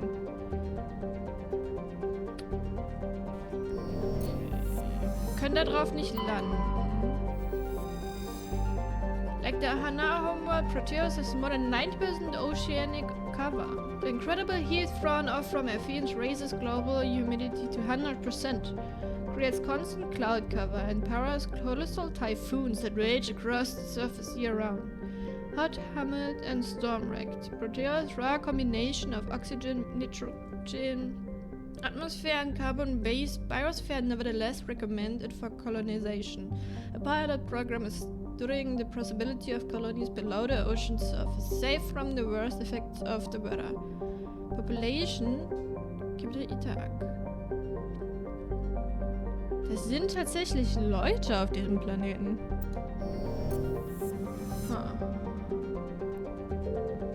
Pharos. Distant Pharos has seen only a cursory examination by an unnamed probe. It has a trace atmosphere of nitrogen and argon. Its surface is mainly composed of tin with deposits of carbon.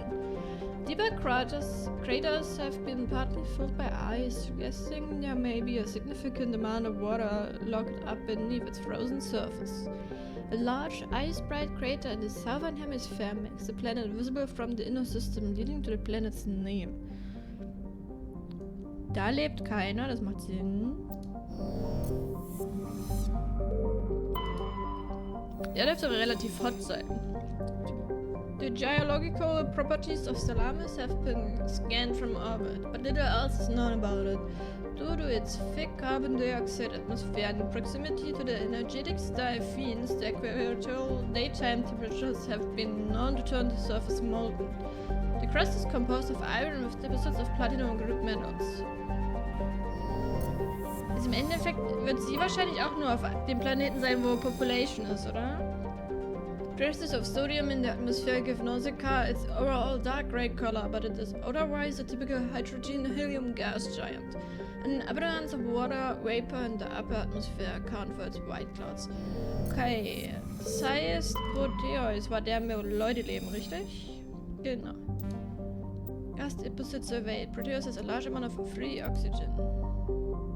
Aber ich kann da nicht landen, oder wie? Warum darf ich da nicht landen?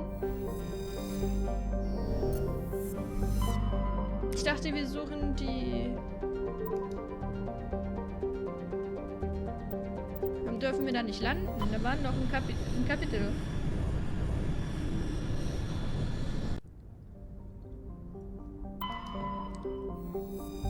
Hier dürften wir landen.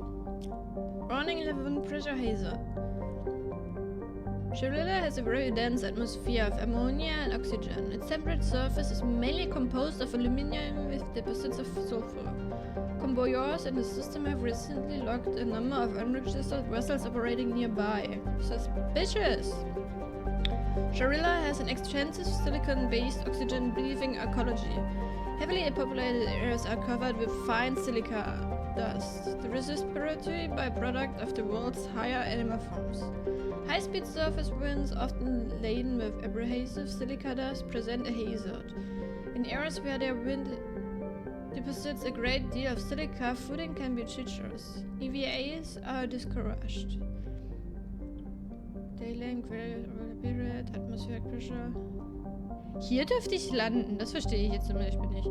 Möb, willkommen zurück, Strix. Was gibt's bei dir Schönes zu essen?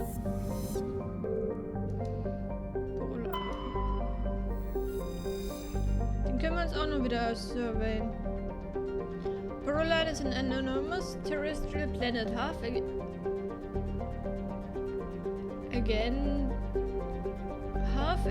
the size of Earth. Despite its thick atmosphere, the weak output of the red dwarf Macedon leaves its surface biting cold. The crust is mainly composed of silica, but significant deposits of iron and other industrial metals are present. These lodes may prove rich enough to be profitable mine despite the heavy gravity.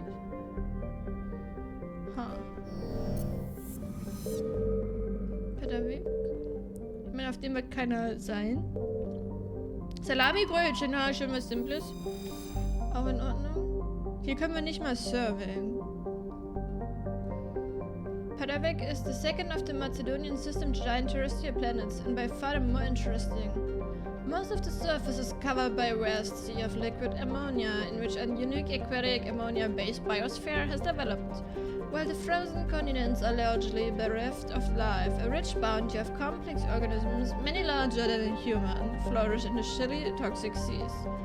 While dreadfully inhospitable to humans, Palavik is suitable for colonization by the Volus. Negotiations between the Systems Alliance and the Volus patrons. The Turian hierarchy ist, glaube ich, das Wort, have made good progress. Ich bin verwirrt, wie wir die Tante finden sollen. Wenn wir da auf die meisten Sachen gar nicht landen dürfen. Phagelos is a standard hydrogen helium gas giant with an abundance of airborne hydrocarbons. Gas deposits surveyed. Guns from orbit have detected a large concentration of xenon.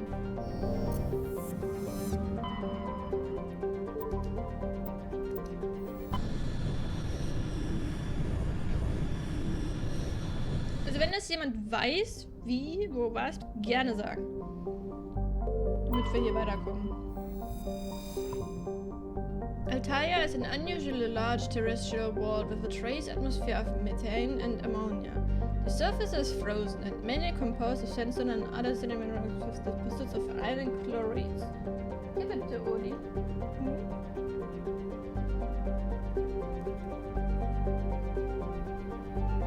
Magst du mir Foto geben? Genau, nach oben gibt es ein Stückchen Leckerli.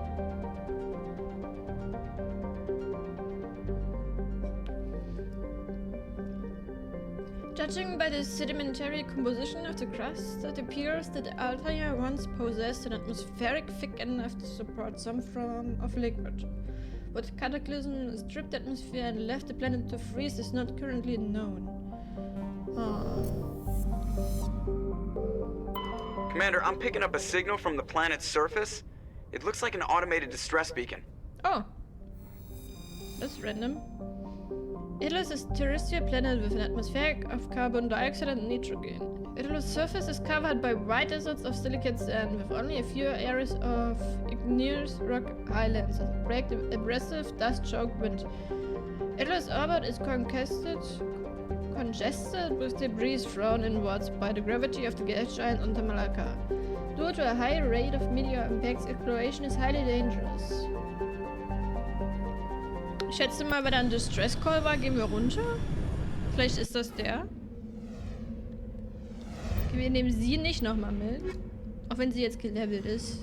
Aber sie ist einfach direkt weggestorben. Biotic, das ist sicher gut.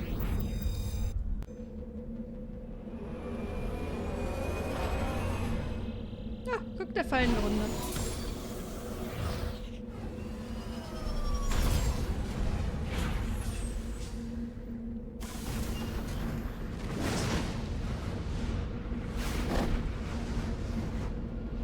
Ist alles sehr windig hier, so wie das klingt.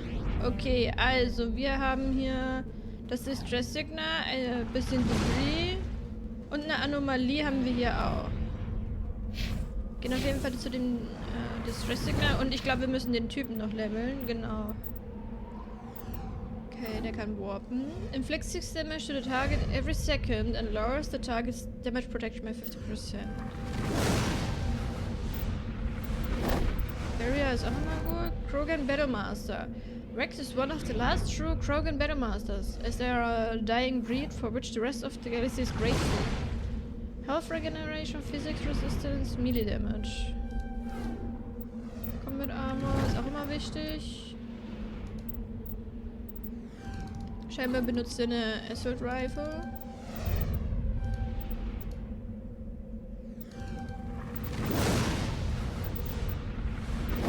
Bisschen mehr Rüstung. Und der Krogan Battlemaster. Voll. Haben wir... Ja, der Rest von uns ist auch gelevelt.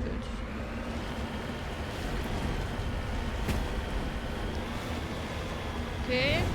Hier gibt es ganz viel Meteorschauer.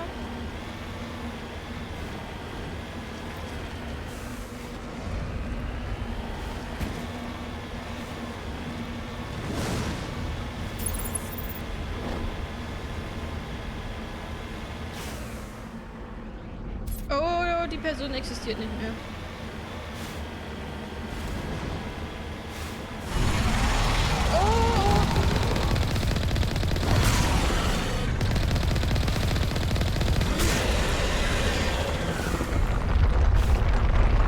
Ein Sandwurm aus Dune!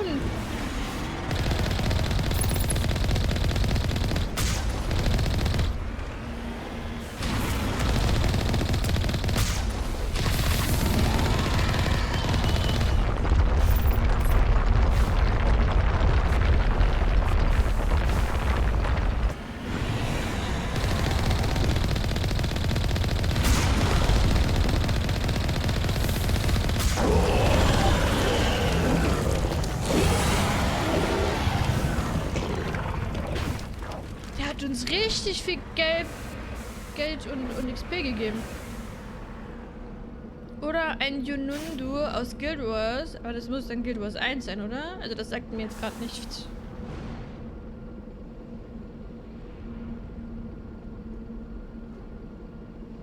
Hat unsere Reifen beschädigt scheinbar. Die sind einfach alle hinüber. Die hätten alle in ihrem Auto bleiben sollen hier. Alliance soldiers. Looks like they were lured here by the distress beacon. So wie wir. Nur dass wir überlebt Looks like haben. these men were under Admiral Kahoku's command. He'd want to know what happened here.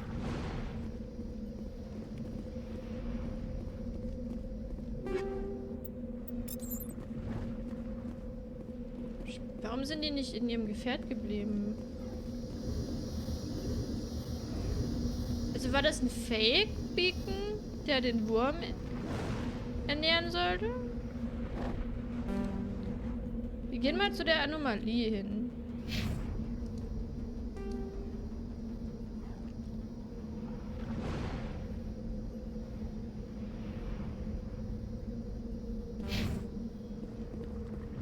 Vielleicht ist sie auch sogar bei der Anomalie, weil sie war doch interessiert an diesen Ruinen und sowas. Auch in GW2 sieht man sie echt. Habe ich die einfach nur übersehen bisher?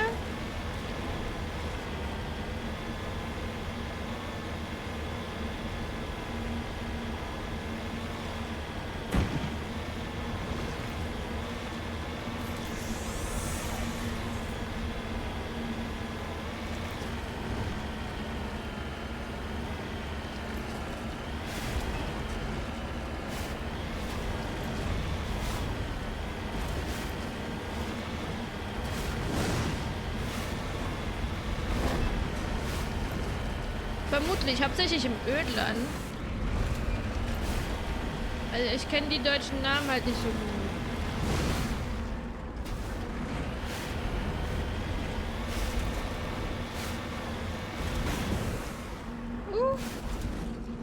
Oh, da liegt noch... Wie kann eine Person eine Anomalie sein? Mummified Salarian?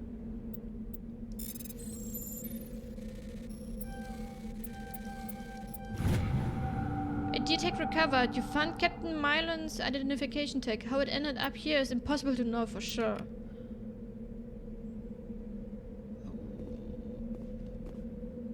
Okay, hier passieren kuriose Dinge auf diesem Planeten. Und dann haben wir hier noch die Debris. Die wir uns auch noch anschauen, wenn wir einmal hier sind. Aber wer hat dann den Beacon aufgestellt?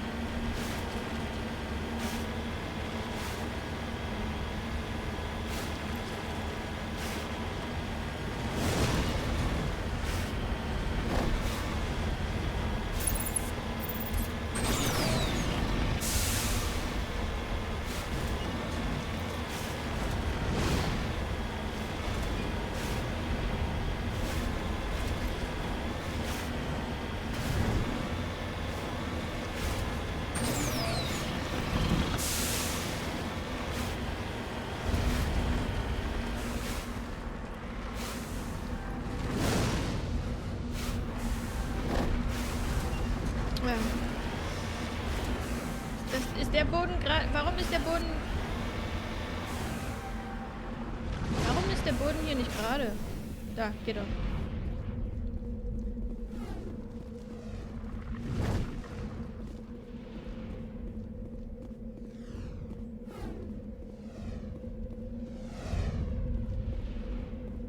Crash Probe. Electronic Skill Tutor. Ah, schade. Schade. Frage ich mich immer noch, wer diesen Beacon abgesetzt hat.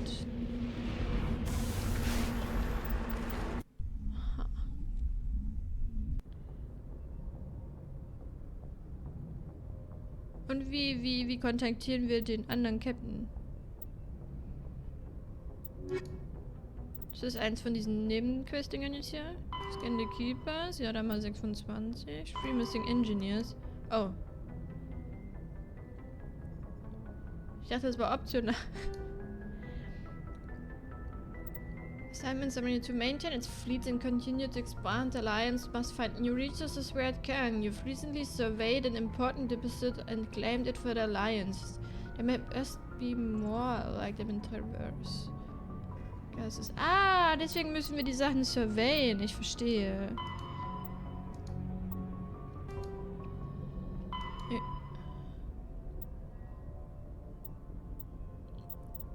Speak to Kahoku. You found the dead bodies of a man who served under Admiral Kahoku. Returned to the Citadel Tower and informed Admiral of their fate. Okay. League Millions, Salarian ID tags. There are several League of 1 million... Millions and a few ID tags gathered throughout the systems. The hunt must have been excessive and taken years. Abhishek! Why are you bonking my head again? You found a Salarian artifact. Keep looking for more. Salarian ID tags, da gibt's 3. Und die Medaille... Oh, es gibt 10 irgendwo in der Welt. Okay. Firos haben wir die Geth Attack, in Noveria haben wir das Interest und irgendwo hier ist die Tochter unterwegs.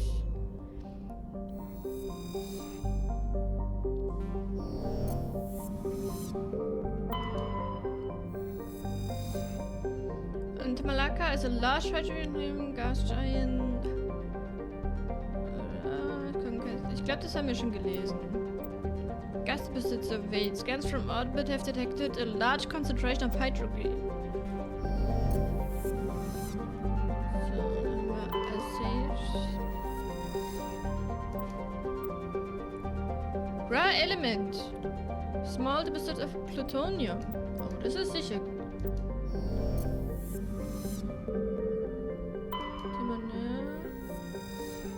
Ja, genau, hier war gar nichts. Altar, ja, da war auch nichts. Okay.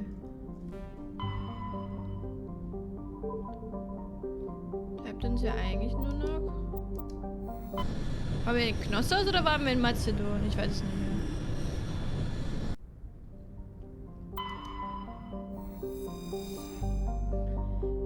This is small terrestrial with a trace atmosphere of carbon dioxide and xenon. The surface is scorching hot and mainly composed of sulfur and various silicates. There's little of interest on this desolate world. Okay. Hier können wir landen. Terra is a distant but rich industrial world claimed by the Human System Alliance. Its plentiful heavy metals have fueled the recent manufacturing boom on Earth. Core samples rich with the fossils of simple silicon-based organisms indicate Terra was more habitable in the past than it is at present. Perhaps this explains the many Protean ruins dotting the surface, most of which have been looted by men. Okay, hier sind die Protean ruins. Das heißt, wir finden hier wahrscheinlich die Tochter.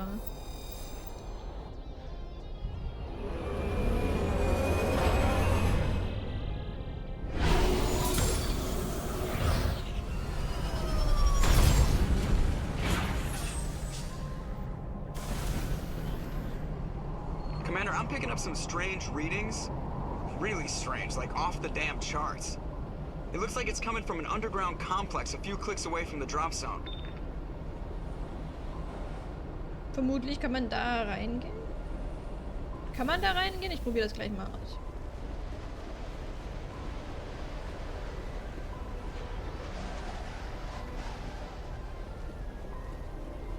Nein, aber das wäre jetzt so cool, wenn man da einfach reingehen könnte in diese Tunnel.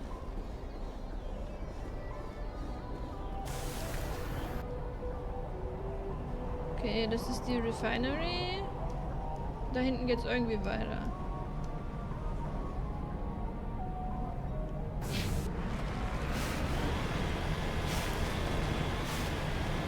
Oh.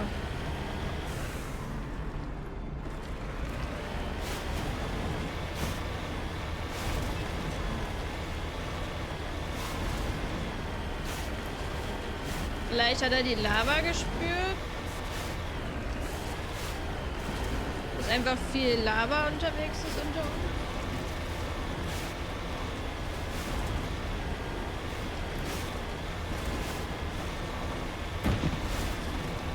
Ey, ey.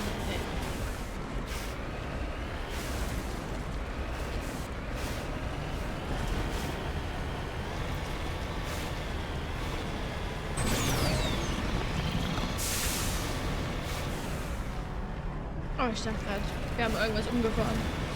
Das ist nur ein Grasbüschel, der sich sehr spät gezeigt hat.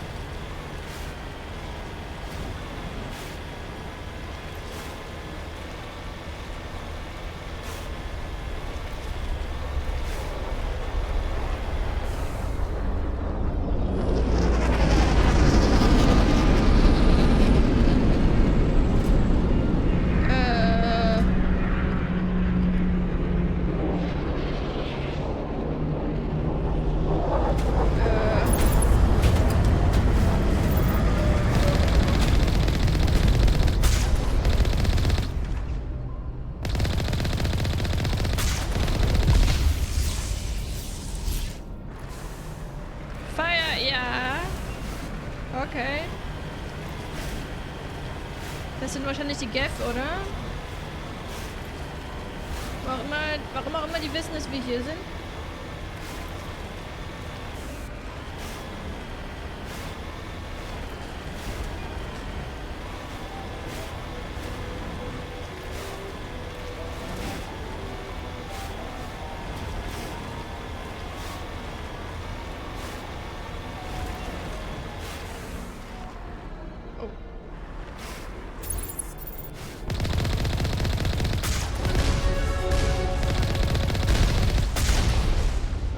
Übrigens sehr viele rote Objekte auf unserer Minimap. Möchte ich nur mal anmerken.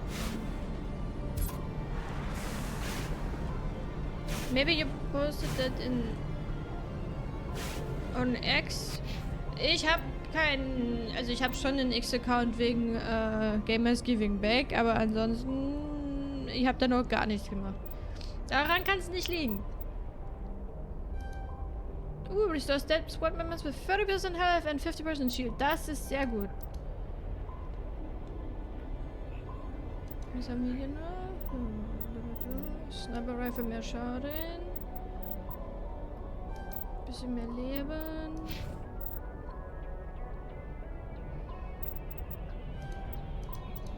Die Electronics hätten wir gebraucht für das Ding, was wir gefunden haben.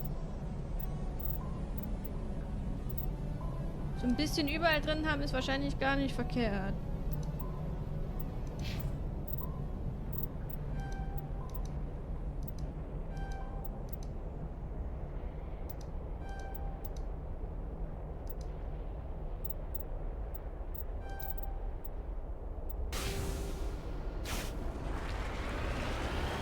Only a fool punches a Nathak in the mouth. We should sneak around and pull its tail.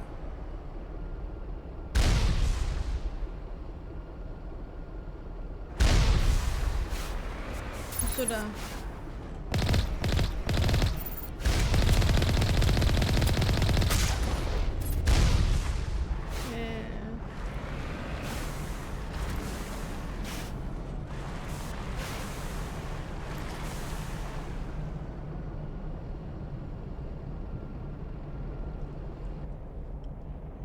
Okay, wir haben jetzt die Möglichkeit, hier drum herum zu gehen oder gerade rein. Ich schätze mal, drum herum ist die smarte Variante, wie der Dingens gesagt hat.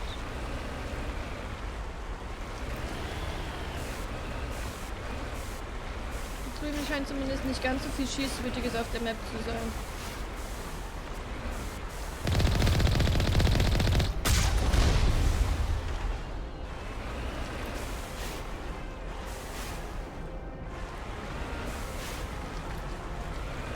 War halt so ein bisschen vorsichtiger, weil halt so viel Zeug irgendwie hier ist.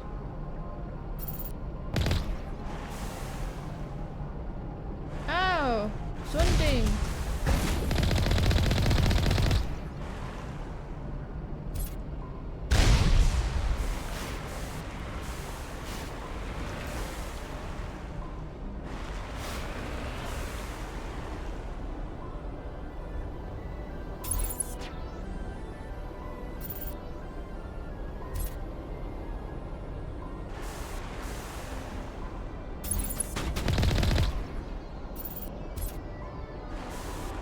Es sind auf jeden Fall wieder die Gaff hier am Start. Was?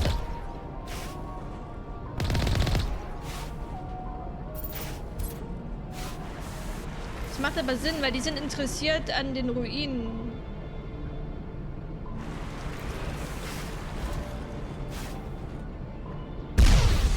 Hä?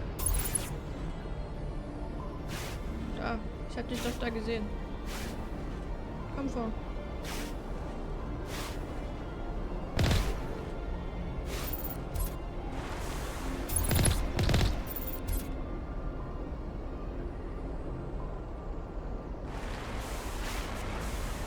In dem Haus scheint noch einer drin zu sein.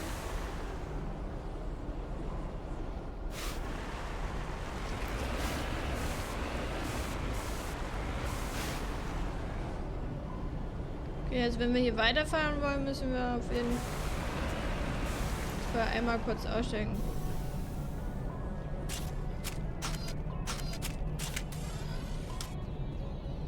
Ja, irgendwie müssen wir ja das Tor hoch machen oder runter, ich weiß ja nicht.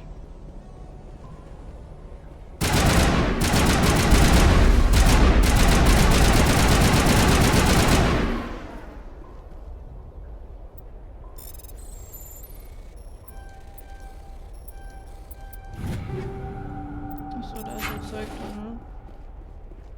Hier.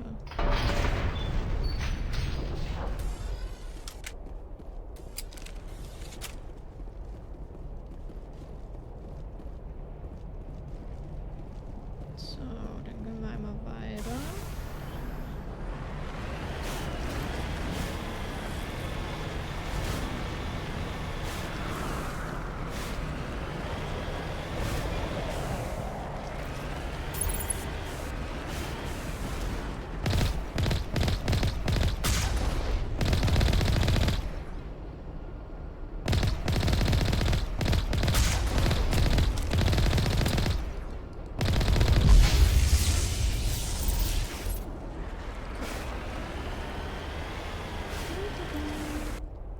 was anderes haben wir hier auf der Map auch noch nicht.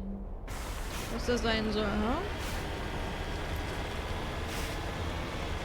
Und bisher sieht mir das ja alles auch noch nicht nach Ruinen aus.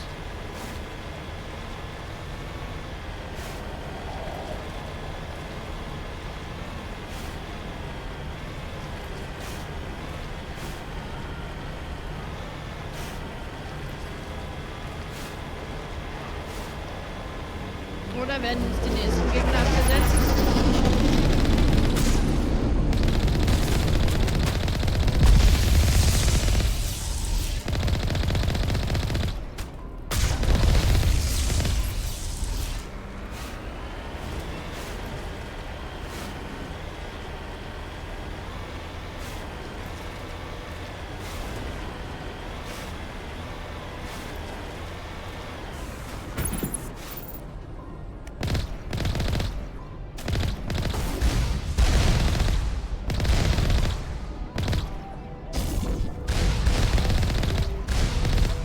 Das Ding ist riesig.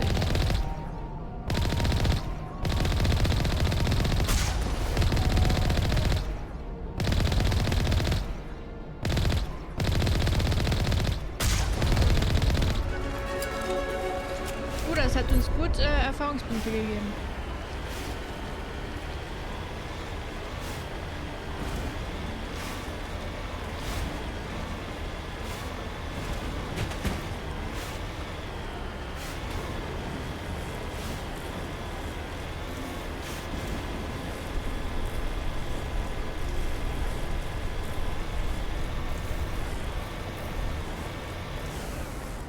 Oh, was stand da? Hat das jemand gesehen? War kurz Text.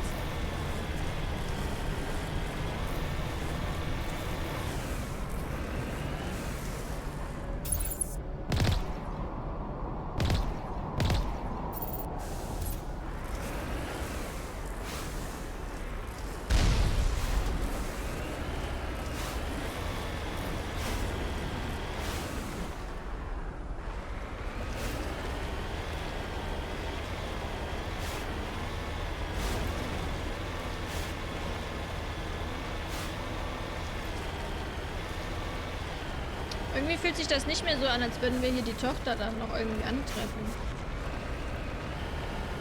Wenn hier so viele Geff unterwegs sind.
Okay, wir können die Dinger nicht einfach wegmachen. Und das heißt, wir müssen jetzt zu Fuß weitergehen. Na da.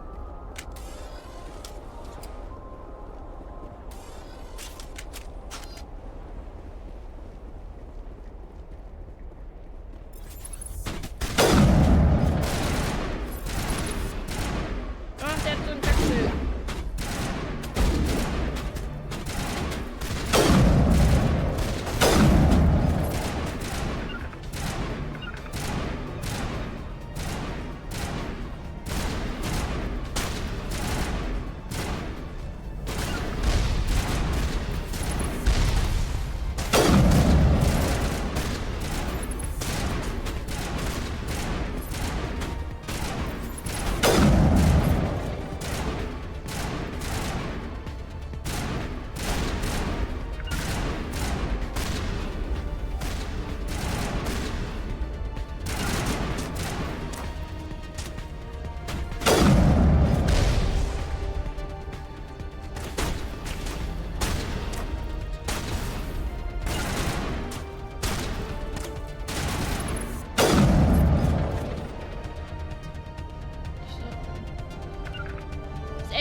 dass man die so ein bisschen kommandieren kann, wo die sich hinstellen sollen.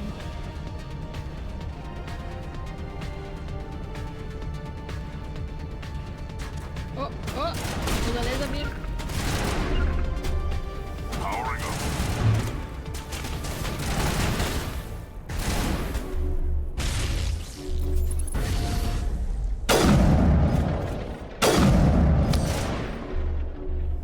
Charging up.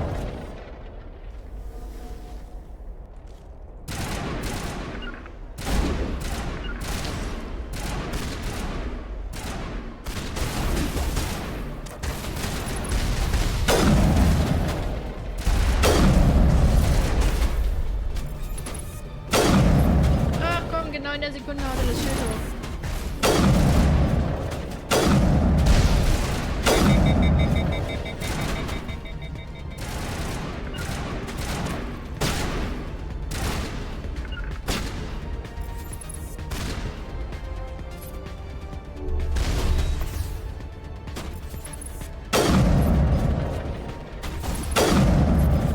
Ah, manchmal bin ich echt schlecht. Deadly Sniper, naja.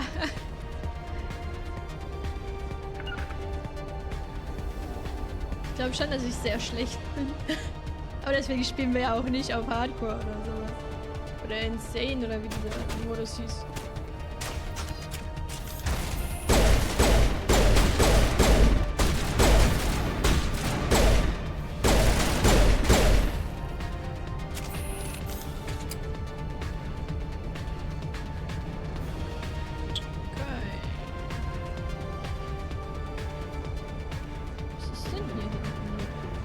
Mining Camp. Da sind die Ruinen dann, okay.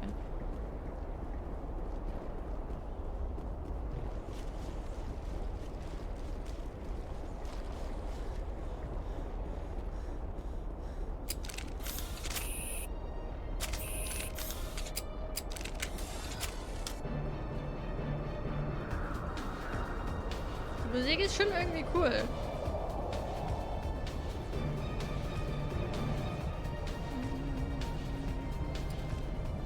Achso.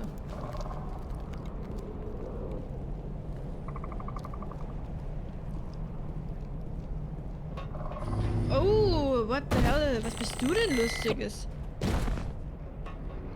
Das sieht aus wie aus irgendwelchen Albträumen. Oh, jetzt wo wir unser Gefährt nicht mehr haben.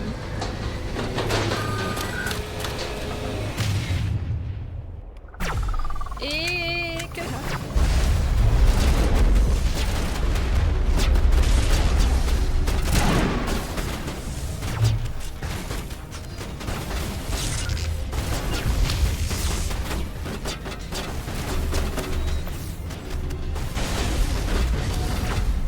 Wie war das? So, und dann...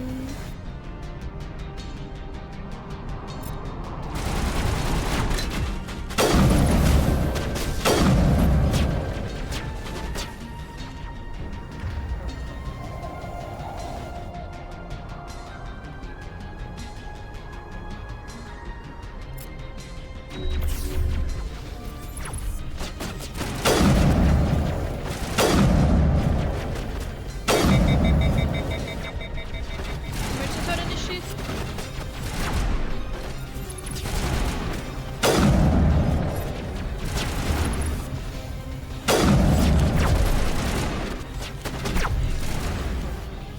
Können wir schon wieder? Nein. Machen wir das einmal.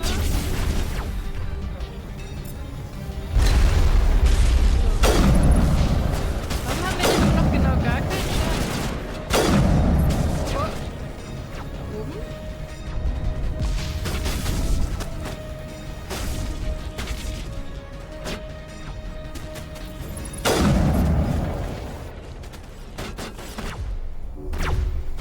Oben muss irgendwer sein. Nichts tun.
finden wir gleich.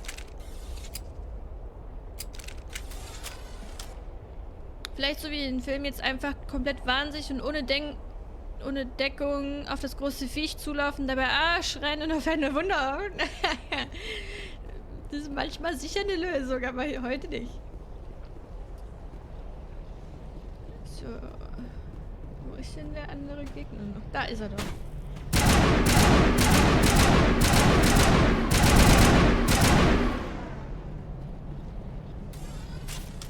Also früher war ich besser in Shootern, muss ich sagen. Remember to stay hydrated. Remember das? Oh, das ist eigentlich eine gute Idee.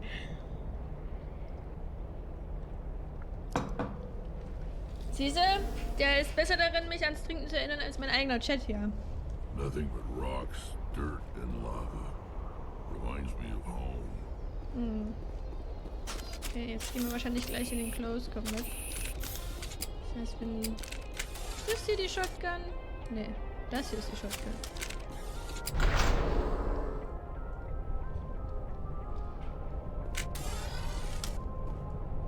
Ich glaube, es ist immer so ein Safe-Dingens, einfach nur diese kurze Text.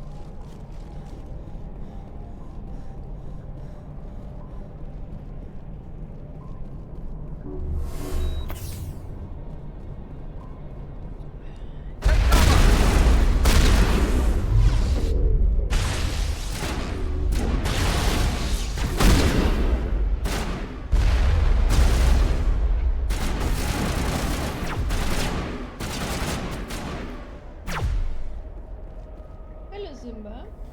Möchtest du schon wieder? Nö. Gerade ganz schwierig hatte. Ich habe nie so eine schlechte Sniper gesehen. Auf meinen Schoß, wir können nachher spielen, Simba.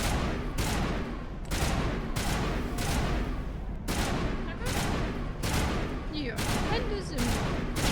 Möchtest du gerne mit dem Rest?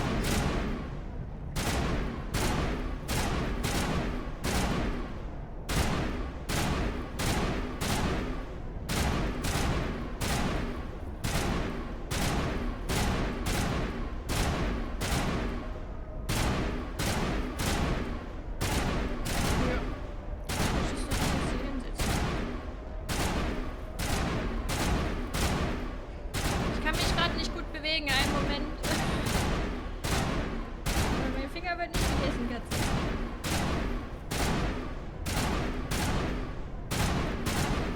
Setzt du dich jetzt vor die Tastatur? Nein. Du kannst nicht alles essen, was du findest. Das ist nicht gesund für dich, Katze. Ah. Genau, leg dich auf dein Bettchen. So ist das in Ordnung.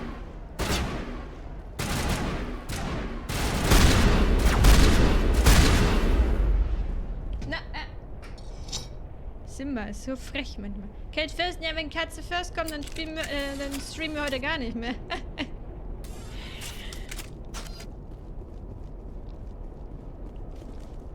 Okay.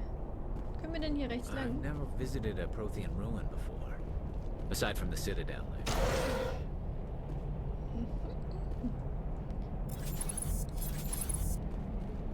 Simba, hörst du jetzt auf? Du warst mal besser erzogen. Ich weiß, dass der so Aufmerksamkeit bekommt, deswegen versucht er die ganze Zeit meinen Kuchenrest hier vom Teller runterzuschieben.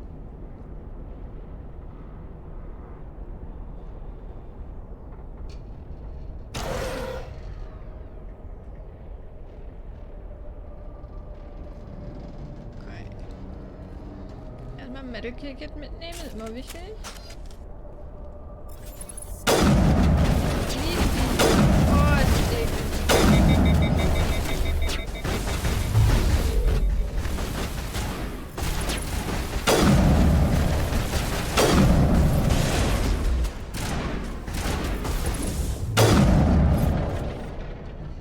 Sterile white. Protheans sure build things homey.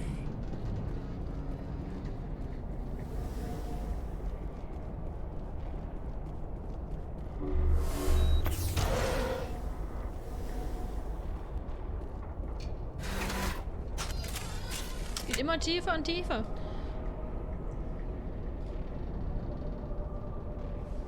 Das klingt überhaupt nicht gesund. Möchte ich nur mal anmerken. Vielleicht kommen wir hier nie wieder hoch.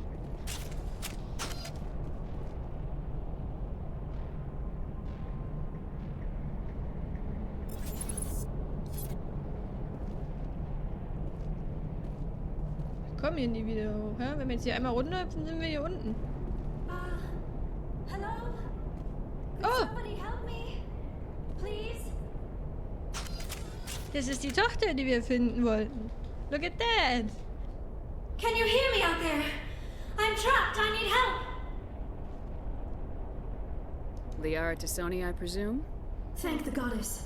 I did not think anyone would come looking for me. Listen, this thing I'm in is a Prothean security device. I cannot move, so I need you to get me out of it, all right? Wie? There's some kind of repulsion field in the way. It's a Prothean barrier curtain. I knew it would keep me safe from the Geth. When I turned it on, I must have hit something I wasn't supposed to. I was trapped in here. You must get me out, please. Any suggestions on how we can help? There is a control in here that should deactivate this thing. You'll have to find some way past the barrier curtain. That's the tricky part. The defenses cannot be shut off from the outside. I don't know how you'll get in here. Be careful.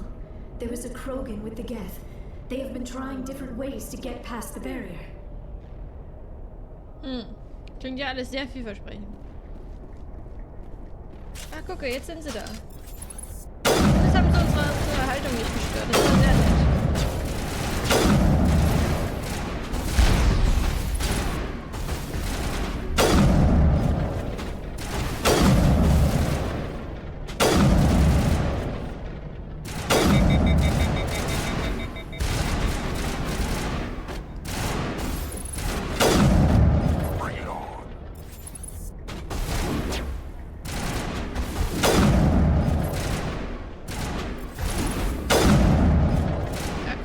Der hat doch gezeigt, dass ich ihn getroffen habe.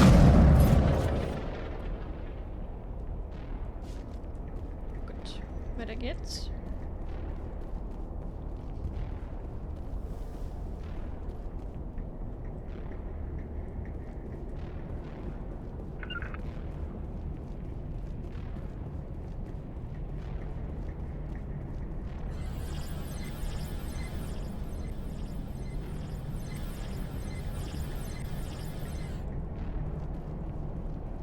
Irgendwo sind hier noch Gegner da. Sind wir jetzt clear? Oh mein Gott, wie muss ich das denn machen?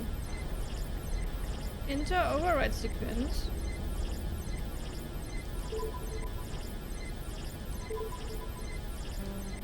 Okay, also das.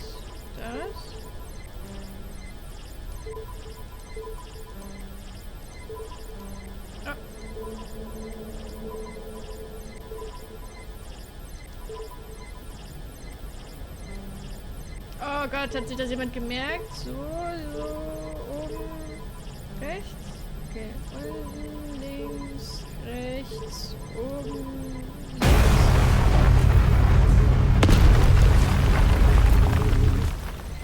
Okay, ich glaube, wir haben einen Weg gefunden. Ich dachte, es macht irgendwas wie, wenn jetzt Gegner kommen, werden die weggelasert. Aber das ist auch in Ordnung.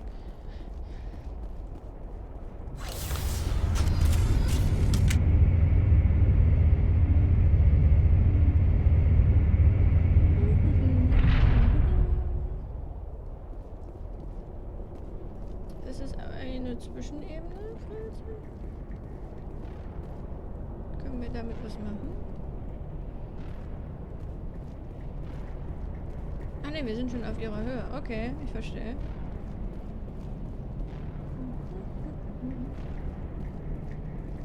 Nur noch raus How did you get in here?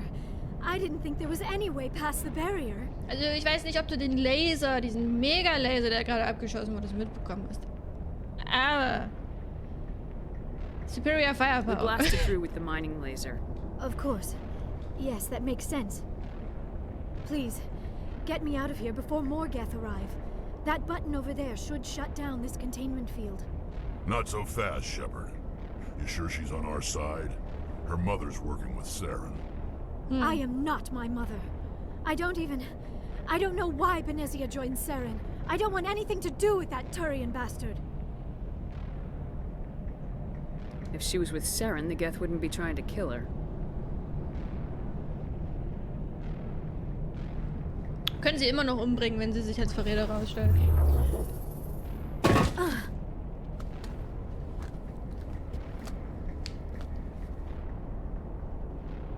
Any idea how we get out of this place? There is an elevator back in the center of the tower. At least I think it's an elevator. It should take us out of here. Come on! I still cannot believe all this.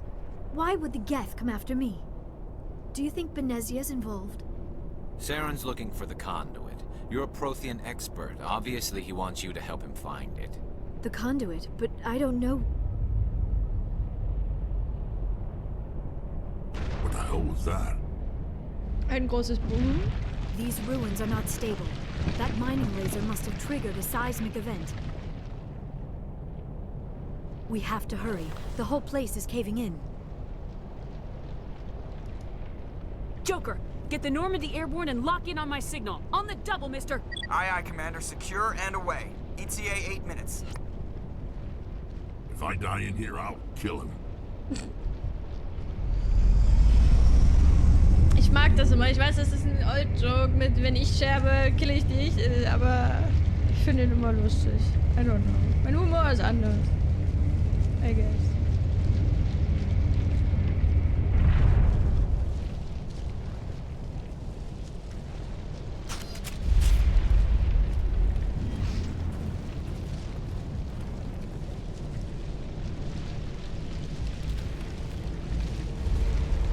Yes, sehr cool.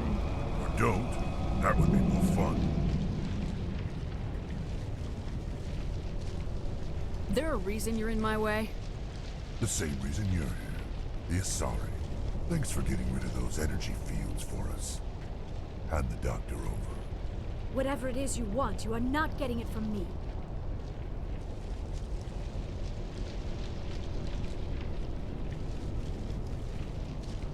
Is this really the time? The atmosphere is perfect for a life and death struggle. Kill them. Spare the Asari if you can. If not, doesn't matter. Das werden sich eine Dingens ausprobieren.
Ein bisschen unlucky. Naja. Aber der hittet hart mit seinen Spare the Asari if you can. Not.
Leute, was ist?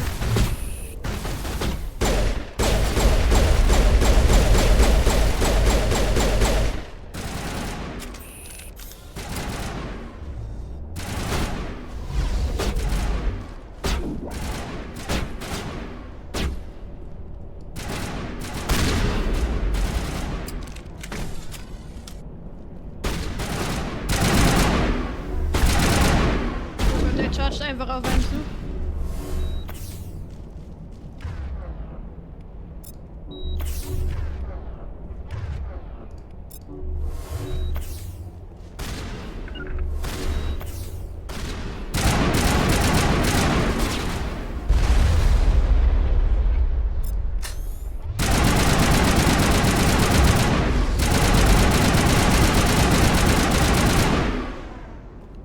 Meine Güte, war das ein anstrengender Gegner. Der hat so viel Lebensregeneration.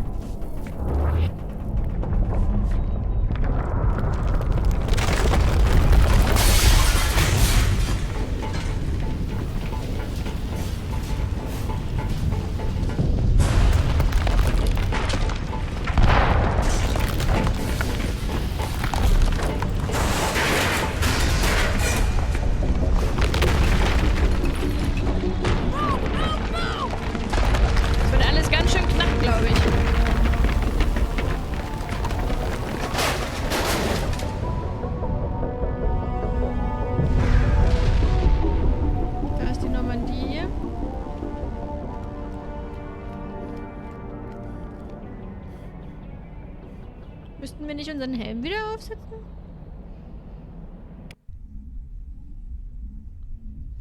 Too close, Commander. 10 more seconds we would have been swimming in molten sulfur. The Normandy isn't equipped to land in exploding volcanoes. They tend to fry our sensors and melt our hull. Just for future reference. We almost died out there and your pilot is making jokes?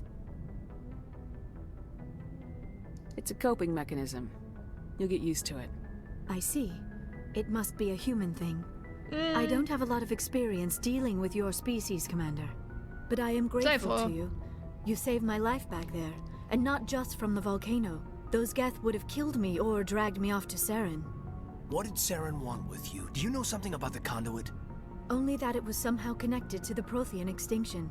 That is my real area of expertise. I have spent the past 50 years trying to figure out what happened to them. Oh ja, die werden ja mehrere 100 Jahre alt oder so.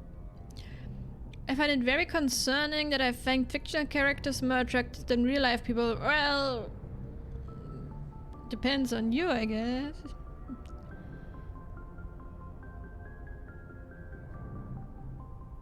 Did your research turn up anything interesting? What is interesting is what I did not turn up. There is remarkably little archaeological evidence of the Protheans, and even less that might explain why they disappeared. It is almost as if someone did not want the mystery solved. It is like someone came along after the Protheans were gone and cleansed the galaxy of clues. But here is the incredible part.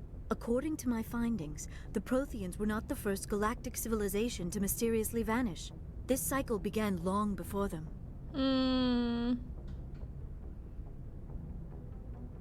Where'd you come up with this theory? I thought there wasn't any evidence. I have been working on this for 50 years. I have tracked down every scrap and shred of evidence. Eventually, subtle patterns start to emerge, patterns that hint at the truth. It is difficult to explain to someone else. I cannot point to one specific thing to prove my case. It is more a feeling derived from a half-century of dedicated research. But I know I'm right, and eventually I will be able to prove it. There were other civilizations before the Protheans. This cycle has repeated itself many times over. What cycle? What are you talking about? The galaxy is built on a cycle of extinction.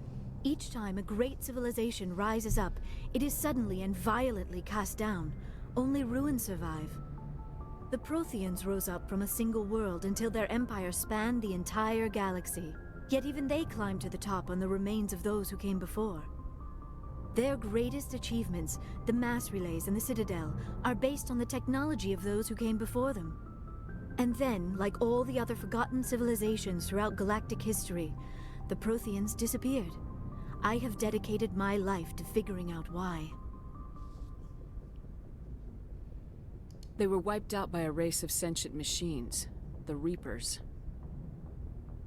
The Reapers? But I have never heard of. How do you know this? What evidence do you have? There was a damaged Prothean beacon on Eden Prime.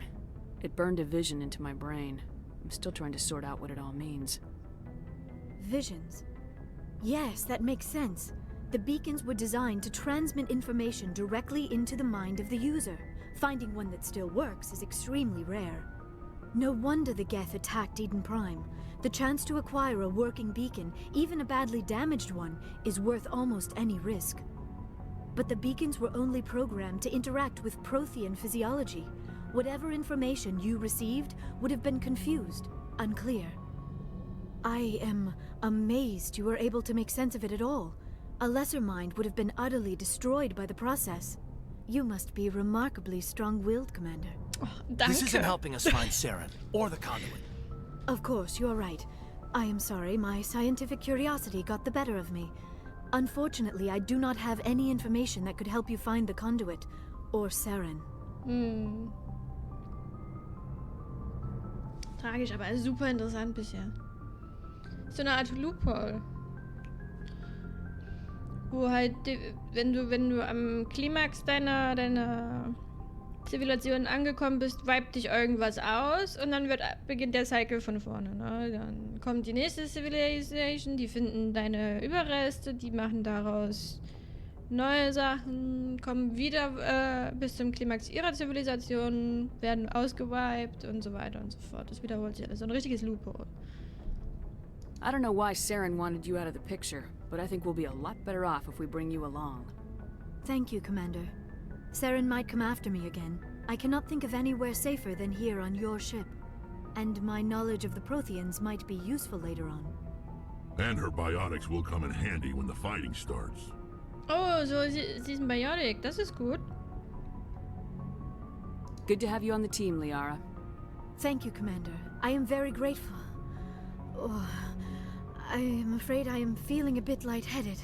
When was the last time you ate, or slept? Dr. Chakwa should take a look at you. It is probably just mental exhaustion, coupled with the shock of discovering the Protheans' true fate. I need some time to process all this. Still, it could not hurt to be examined by a medical professional. It will give me the chance to think things over. Are we finished here, Commander? We can talk again after you've seen the doctor. The rest of you, dismissed. Mission reports are filed, Commander. You want me to patch you through to the Council? Patch him through, Joker. Setting up the link now, Commander. We've received your report, Commander. I understand Dr. Tassoni is on the Normandy. I assume you're taking the necessary security precautions.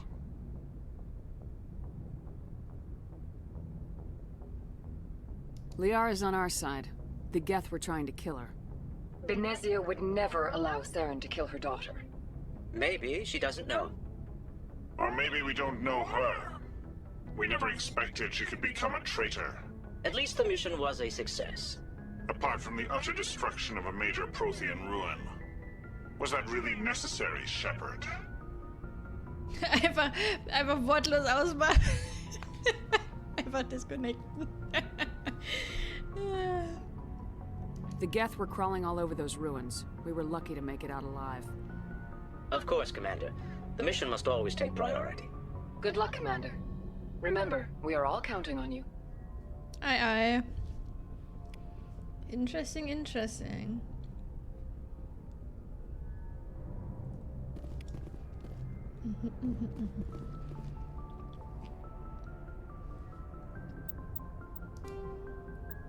So viel Secondary-Kram, durch den wir uns irgendwann mal durchlesen können. Das ist total geil. In the early 2160s, the Alliance began aggressive colonization of worlds in the Skyllian Verge, much to the dismay of the Batarians, who had been developing the region for several decades. In 2171, the Batarians petitioned the Council to declare the Verge a zone of Batarian interest. The Council refused, however, declaring unsettled worlds in the region open to human colonization. In protest, the Batarians closed their Citadel embassy and severed official diplomatic relations with the Council, effectively becoming a rogue state. They instigated a proxy war in the Verge by funneling money and weapons to criminal organizations urging them to strike at human colonies. Hostilities peaked with the Skillian Blitz of 2176, an attack on the human capital of Elysium by Batarian-funded pirates and slavers.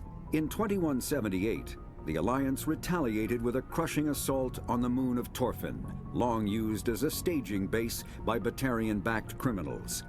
In the aftermath, the Batarians retreated into their own systems and are now rarely seen in Citadel space.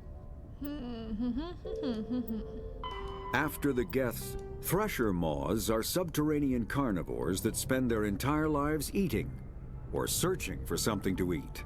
Threshers reproduce via spores that can lie dormant for millennia, yet are robust enough to survive prolonged periods in deep space and atmospheric re-entry. As a result, thresher spores appear on many worlds, spread by previous generations of space travelers. The body of a thresher never entirely leaves the ground. Only the head and tentacles erupt from the Earth to attack. In addition to physical attacks, threshers have the ability to project toxic chemicals and emit bursts of infrasound as a shockwave weapon. The Alliance first encountered threshers on the colony of Akuz in 2177. After contact was lost with the Pioneer team, Marine units were deployed to investigate. The shore parties were set upon by hungry threshers, and nearly the entire assault force was killed. Alliance forces recommend engaging threshers with vehicle-mounted heavy weapons. Interesting. Jetzt wissen wir auch, wie die heißen, die uns angegriffen The Citadel is Citadel space is an unofficial term referring to any region of space controlled by a species that acknowledges the authority of the Citadel Council. At first glance, it appears this territory encompasses most of the galaxy. In reality, however, less than 1% of the stars have been explored. Even Mass Effect FTL drive is slow relative to the volume of the galaxy. Empty space and systems without suitable drive discharge sites are barriers to exploration. Only the mass relays allow ships to jump hundreds of light years in an instant, the key to expanding across an otherwise impassable galaxy. Whenever a new relay is activated, the destination system is rapidly developed. From that hub, FTL drive is used to expand to nearby star clusters. The result is a number of densely developed clusters, thinly spread across the vast expanse of space, connected by the mass relay network. I'm sorry that I'm reading through all this, but I'm a sucker for lore, so... Pharos is a habitable world in the Attican Beta Cluster. 2/3 of the habitable surface is covered with the ruins of a crumbling Prothean megatropolis. In the millennia since the Prothean extinction, the ruins have been repeatedly picked over by looters many times. Pharos was considered a poor prospect for colonization, as little open ground remains for agriculture. The only sizable freshwater sources are the poles, which are tapped by the decaying Prothean aqueduct systems. The dead cities, while in good condition considering their antiquity, are of uncertain stability. Ground level is congested by a dozen meters of fallen debris, and the air is fouled by dust. In 2178, the Human Exogeny Corporation announced its intention to place a permanent colony on Pharos to thoroughly explore the ruins. The pioneer settlement was placed on the upper levels of several intact skyscrapers, using the surviving Prothean aqueducts and rooftop hydroponic gardens to support the population. Na, wir werden als nächstes auf jeden Fall zu Pharos gehen und danach gehen wir zu Noveria, weil Noveria soll ja ein bisschen hostil sein. Noveria is a cool, rocky world with most of its hydrosphere locked up in massive glaciers. A privately chartered colony world, the planet is owned by the Noveria Development Corporation Holding Company. The NDC is funded by investment capital from 24 high-technology development firms and administrated by an executive board representing their interests. The investors built remote hot labs in isolated locations across Noveria's surface. These facilities are used for research too dangerous or controversial to be performed elsewhere, as Noveria is technically not part of Citadel space and therefore exempt from Council law. By special arrangement, Citadel's special tactics and reconnaissance agents have been granted extraterritorial privileges, but it remains to be seen how committed the Executive Board is to that principle. Given its unique situation, it is understandable that Noveria is often implicated in all manner of wild conspiracy theories. Mhm. Und das letzte. There are between 200 and 400 billion stars in the galaxy, and less than 1% of them have ever been visited or had their systems properly surveyed. Humanity's early expansion into the Attican Traverse was haphazard, a desperate race to claim habitable planets where populations can be economically settled. Ignored in the wake of this land grab were thousands of less hospitable worlds, each potentially rich with industrial resources. The wealth of entire solar systems lies untapped, waiting for corporate survey teams or independent pioneers to discover and exploit them. However, this is not an easy task. In addition to the environmental hazards, the fact that uncharted worlds are largely ignored makes them popular bases for criminals, revolutionaries, cults, and others who wish to remain unnoticed by galactic society. Ist ja total lustig, dann, wenn wir irgendwie mal so random auf so einen random Planeten landen und dann einfach so einen Kult antreffen.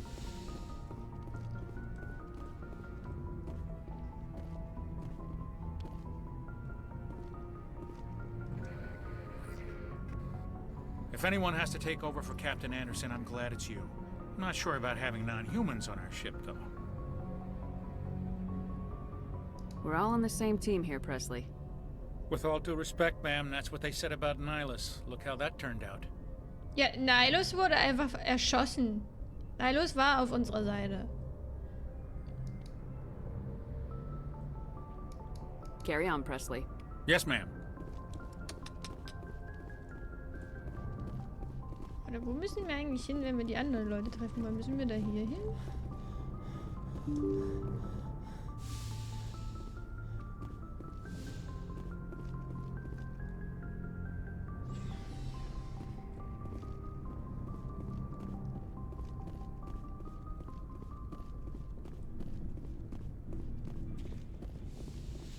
Ist sie beim Arzt? Sie ist nicht beim Arzt. Sollte sie nicht beim Arzt sein? Yes, Commander? Is there something you need? How well do you know the Lieutenant? I'd never worked with him before this mission. But he has an impressive service record. Over a dozen special commendations. Tends to keep to himself, though. Maybe because of the headaches. It's not easy being an L2. Achso, darüber haben wir schon mal gesprochen. Goodbye, Commander. Wo ist sie denn? Ah, hier.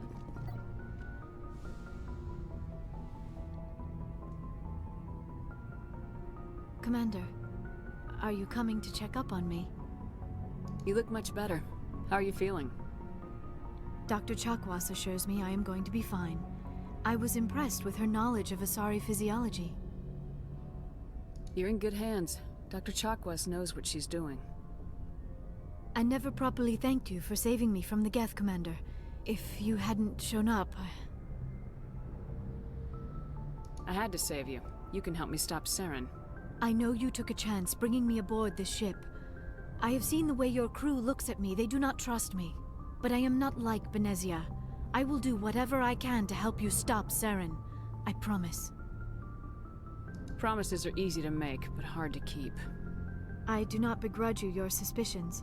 I just hope in time you will come to trust me. I should go. Goodbye, Commander. Frag mich dann, wo die anderen sind.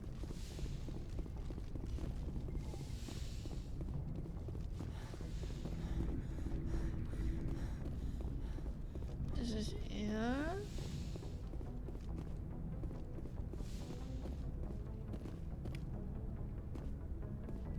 Wo sind die denn alle?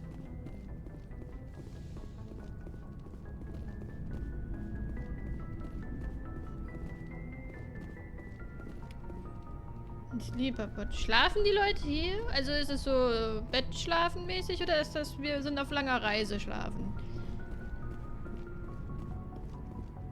Oder sind ja Unterschiede?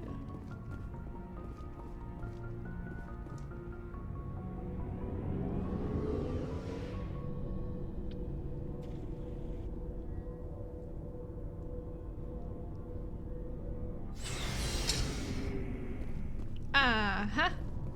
Hier ist er. Commander, nice work out there. I knew working with the Spectre would be better than life at CSEC. Have you worked with the Spectre before? Well, no, but I know what they're like. Spectres make their own rules. You're free to handle things your way. At CSEC, you're buried by rules. The damn bureaucrats are always on your back. Bürokratie, ja, man kennt das Problem. Being a Spectre does have its advantages. Exactly my point. If I'm trying to take down a suspect, it shouldn't matter how I do it, as long as I do it. But CSEC wants it done their way. Protocol and procedure come first. That's why I left. So you just quit because you didn't like the way they do things? There's more to it than that. It didn't start out bad, but as I rose in ranks, I got saddled with more and more red tape. CSEC's handling of Saren was typical.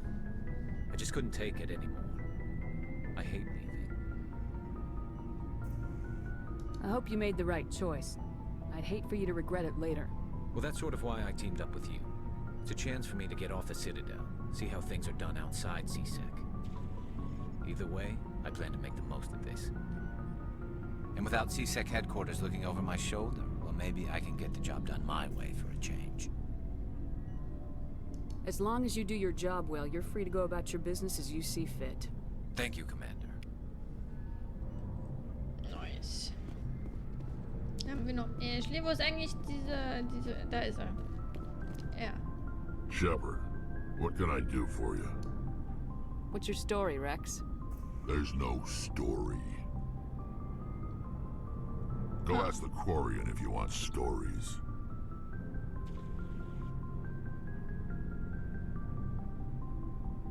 You Krogans live for centuries. Don't tell me you haven't had a few interesting adventures. Well, there was this one time the Turians almost wiped out our entire race. That was fun. Der Sarkasmus, der Zynismus. Du hast deine Truppe gut im Griff? Ja, scheinbar, huh? Yeah, they tried the same with us, but we fought them off. It's not the same. It seems pretty much the same to me. So your people were infected with a genetic mutation? An infection that makes only a few in 1,000 children survive birth? And I suppose it's destroying your entire species? I suppose it isn't all the same. I don't expect you to understand, but don't compare humanity's fate with the Krogan. Hat er recht. Sorry, Rex. I wasn't trying to get you upset. Your ignorance doesn't upset me, Shepard. As for the Krogan, I gave up on them long ago. The genophage infected us, but it's not what's killing us. Are your people really dying? We're sure not getting any stronger. We're too spread out. None of us are interested in staying in our own system. Lots of species have left their homes and prospered. But they go to colonize new worlds. We're not settlers. We're warriors. We want to fight. So we leave. Hire ourselves out. And most of us never go back. So long, Rex. Shepard. Interessant, interessant, was man nicht alles so rausfinden kann.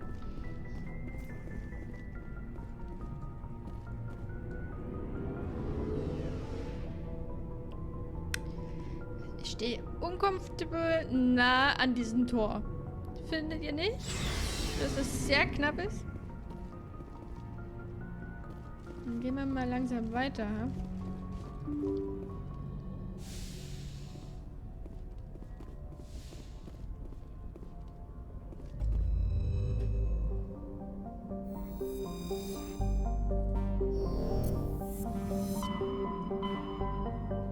Okay, wir gehen nach Ferros. Herkules oder Ferros direkt? Ferros direkt.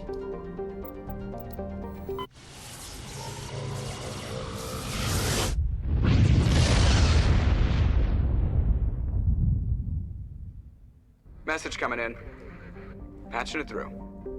Commander Shepard, my name is Nasana Dantius. I have a job for you.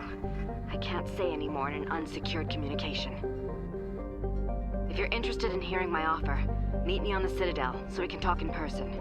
I'll be waiting in the Diplomat's Lounge on the Presidium.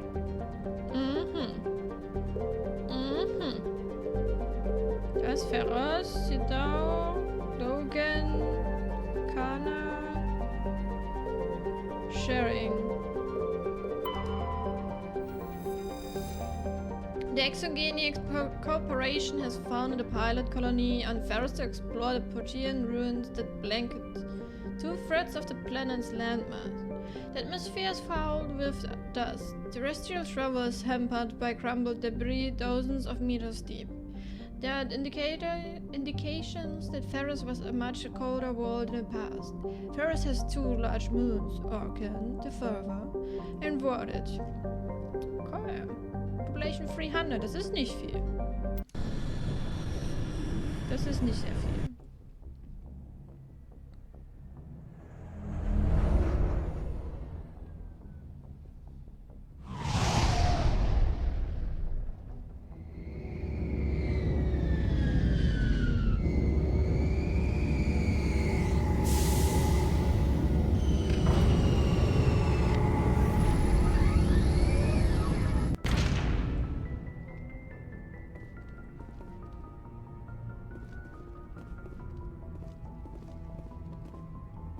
Ja, das ist der Raum. Wie kommen wir denn jetzt eigentlich da raus? Ich frage immer die so Sachen, die eigentlich theoretisch obvious sind, oder? Aber ich weiß es einfach immer nicht. Ich werde mich hier ewig nicht zurechtfinden. Guck mal, was können wir hier scannen? Also das ist nur Joker. Exit Normandy. Ja. Wir nehmen mit ihn. Und wir nehmen sie mit, weil sie weil sie only Biotech ist. Aber das heißt, wir müssen sie noch leveln. Equalizing interior pressure with exterior atmosphere. Logged. The commanding officer is ashore. Exo Presley has the deck.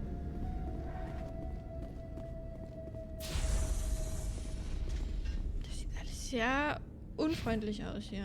Oh, wir haben Punkte. Wann haben wir denn gelevelt?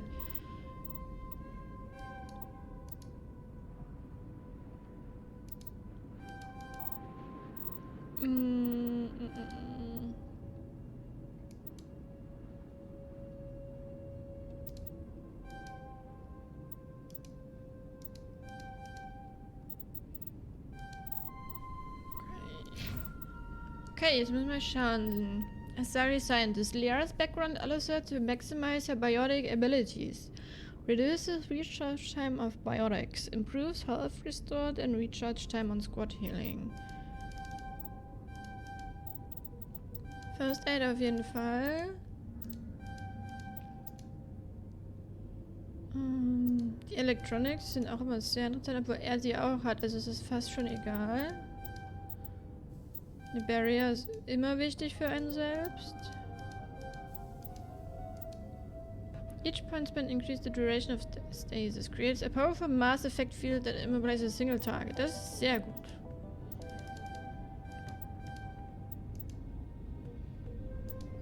Ups.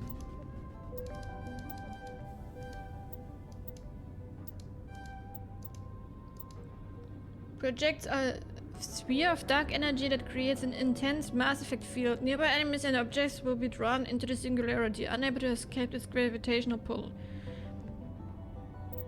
Okay, auf jeden Fall. Und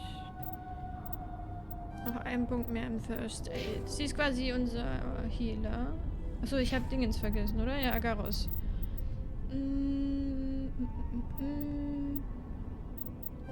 Für mehr Rüstung. Bisschen.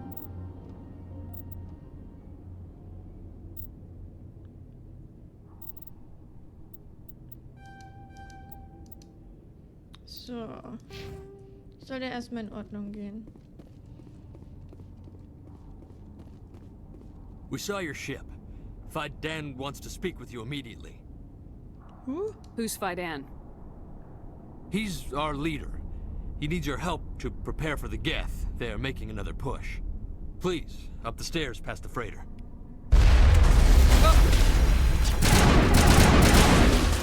Hat mich auch gar nicht erschrocken oder so.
Sieht so doof aus.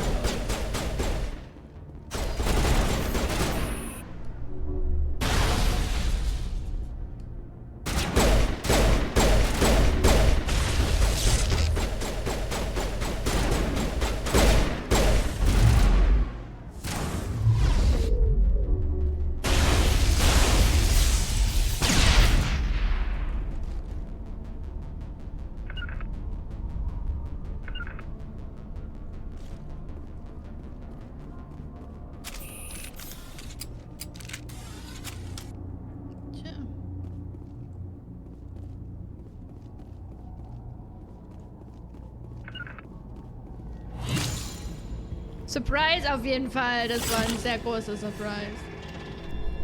Ew. Noch so ein ekliges Ding.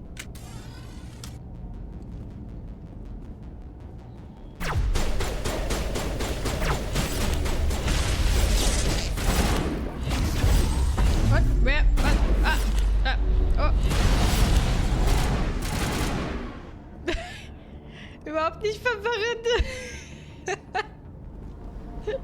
Ich weiß einfach nicht, wo oben und unten ist. Es ist überall irgendwer.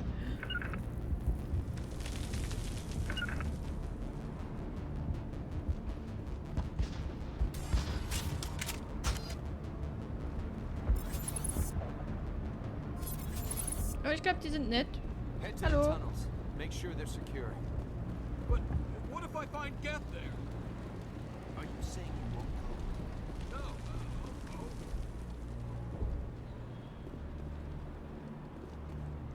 I fear the Geth will kill us all. Oh. Okay. Wo ist denn der Typ, mit dem wir reden sollen? Obwohl, nee, das ist ja wieder nur... Das ist ja wieder nur Loot. Ich glaube, so viel brauchen wir gar nicht.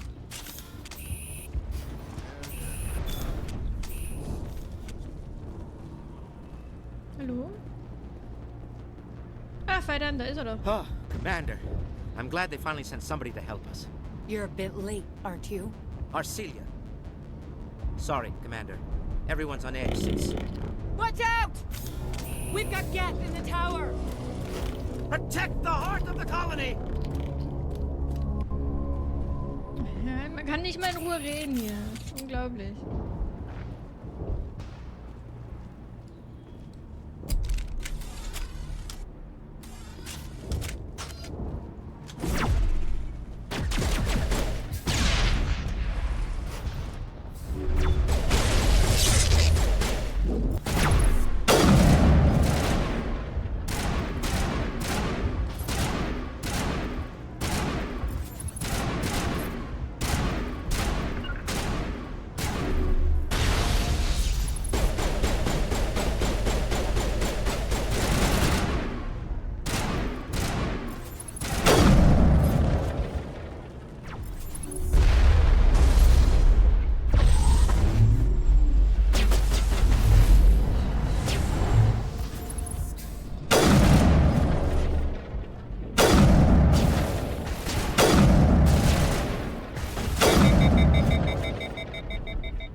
Ticket.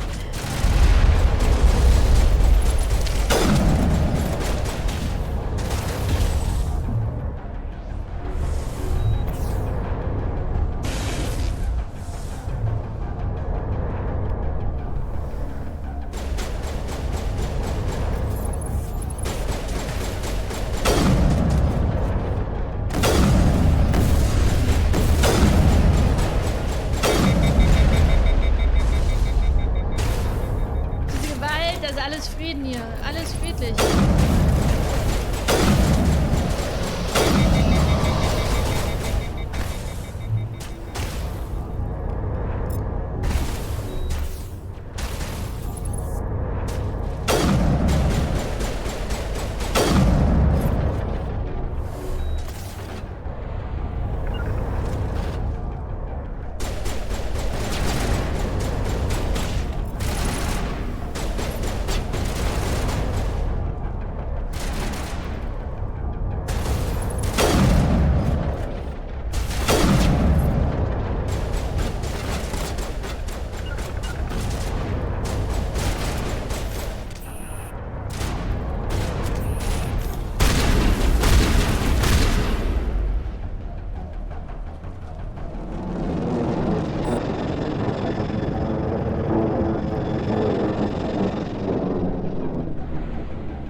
Vehicle safely out of the Normandy. The Geth base is our next objective.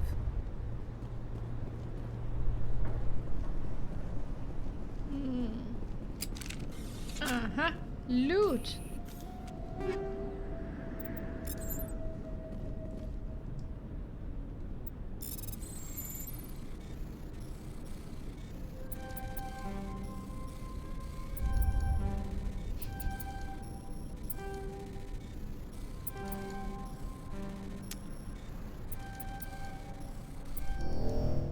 Ach, come on. Das krieg ich hin.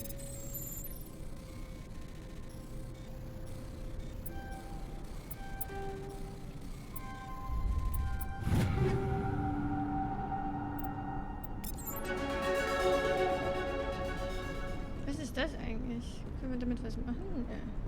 So much suffering, so much death, yet still they stay and fight. Ja, of course. Es sind Menschen, die sind ein bisschen Can't believe the drüber. colony held out as long as it did.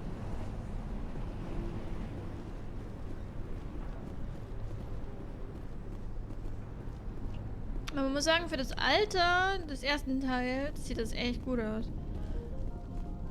Es ist sehr gut gealtert, das Spiel. Kommen wir von da? Ne, wir kommen von hier.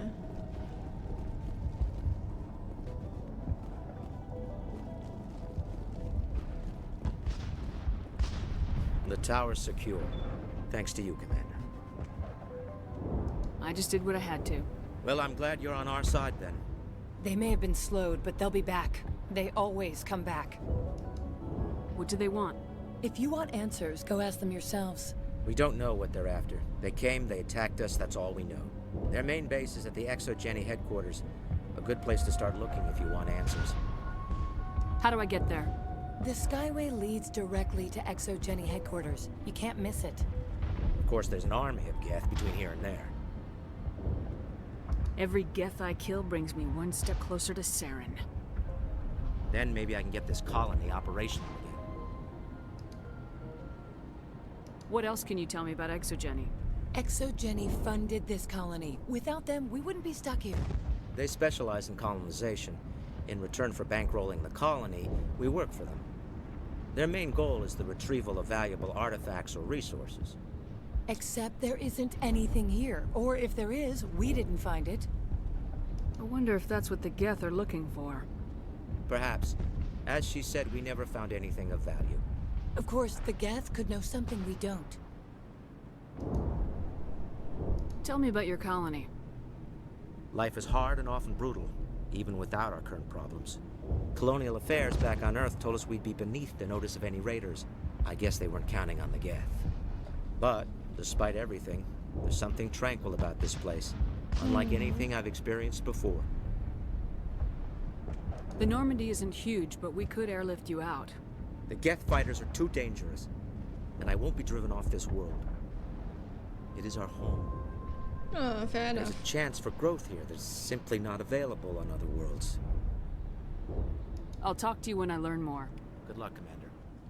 Tja, die wollen nicht gehen, ist nicht unser Problem. Du kannst es nur anbieten. Warum haben wir hier noch ein Ausrufezeichen? Weiter an.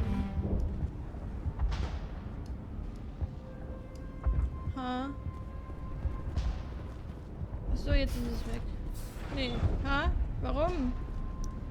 Commander, what can I do for you? What do you need done to get this place back on its feet? We need those Geth destroyed. Arcelia's right.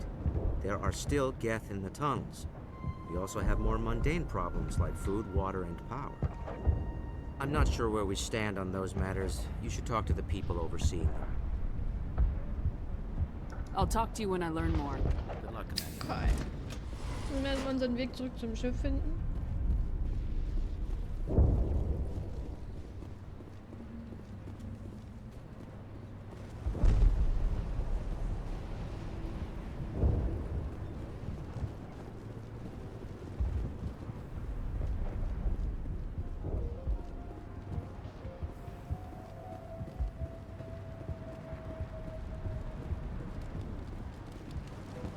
Ich glaube, von hier kamen wir.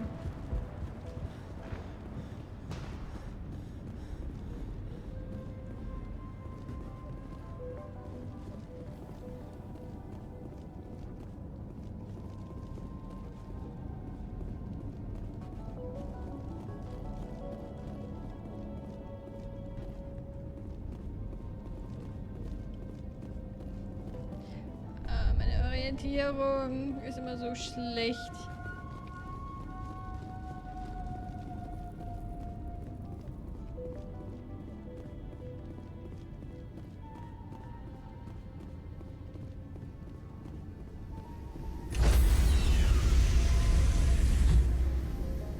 Stand by, shore party. Decontamination in progress.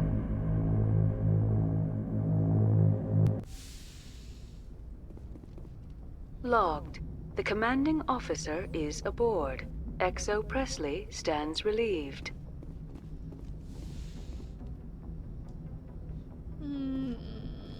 Also im Endeffekt können wir jetzt irgendwo auf diesem Planeten landen, hieß es richtig?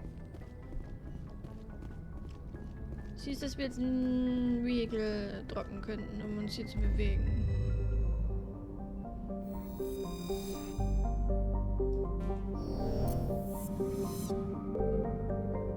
Aber dem scheint ja eigentlich trotzdem nicht so zu sein.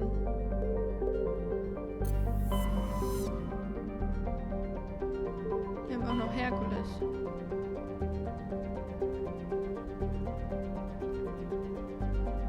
Wir könnten auch erst zu Noveria gehen.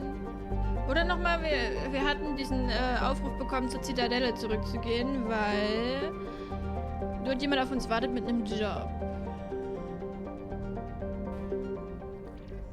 Aber ich würde sagen, das machen wir dann beim nächsten Mal. Es ist jetzt genau um 3. Wir haben 3,5 Stunden rumgespielt im All. Und dann werden wir morgen wieder ein bisschen früher anfangen. Ich weiß, also wenn wir morgen streamen, dann streamen wir wieder ab 9. Und ja. Dann machen wir hier weiter und dann wird es vielleicht auch ein bisschen länger werden. Was ist denn Tricks? Du musst ja nicht gleich früher aufstehen, du kannst ja auch später hinzukommen.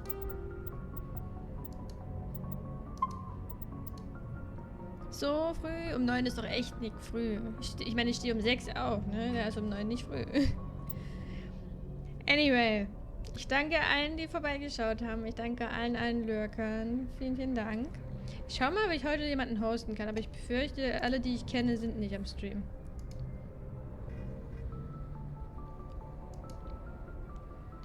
Genau, es ist keiner am Stream, den ich raiden könnte.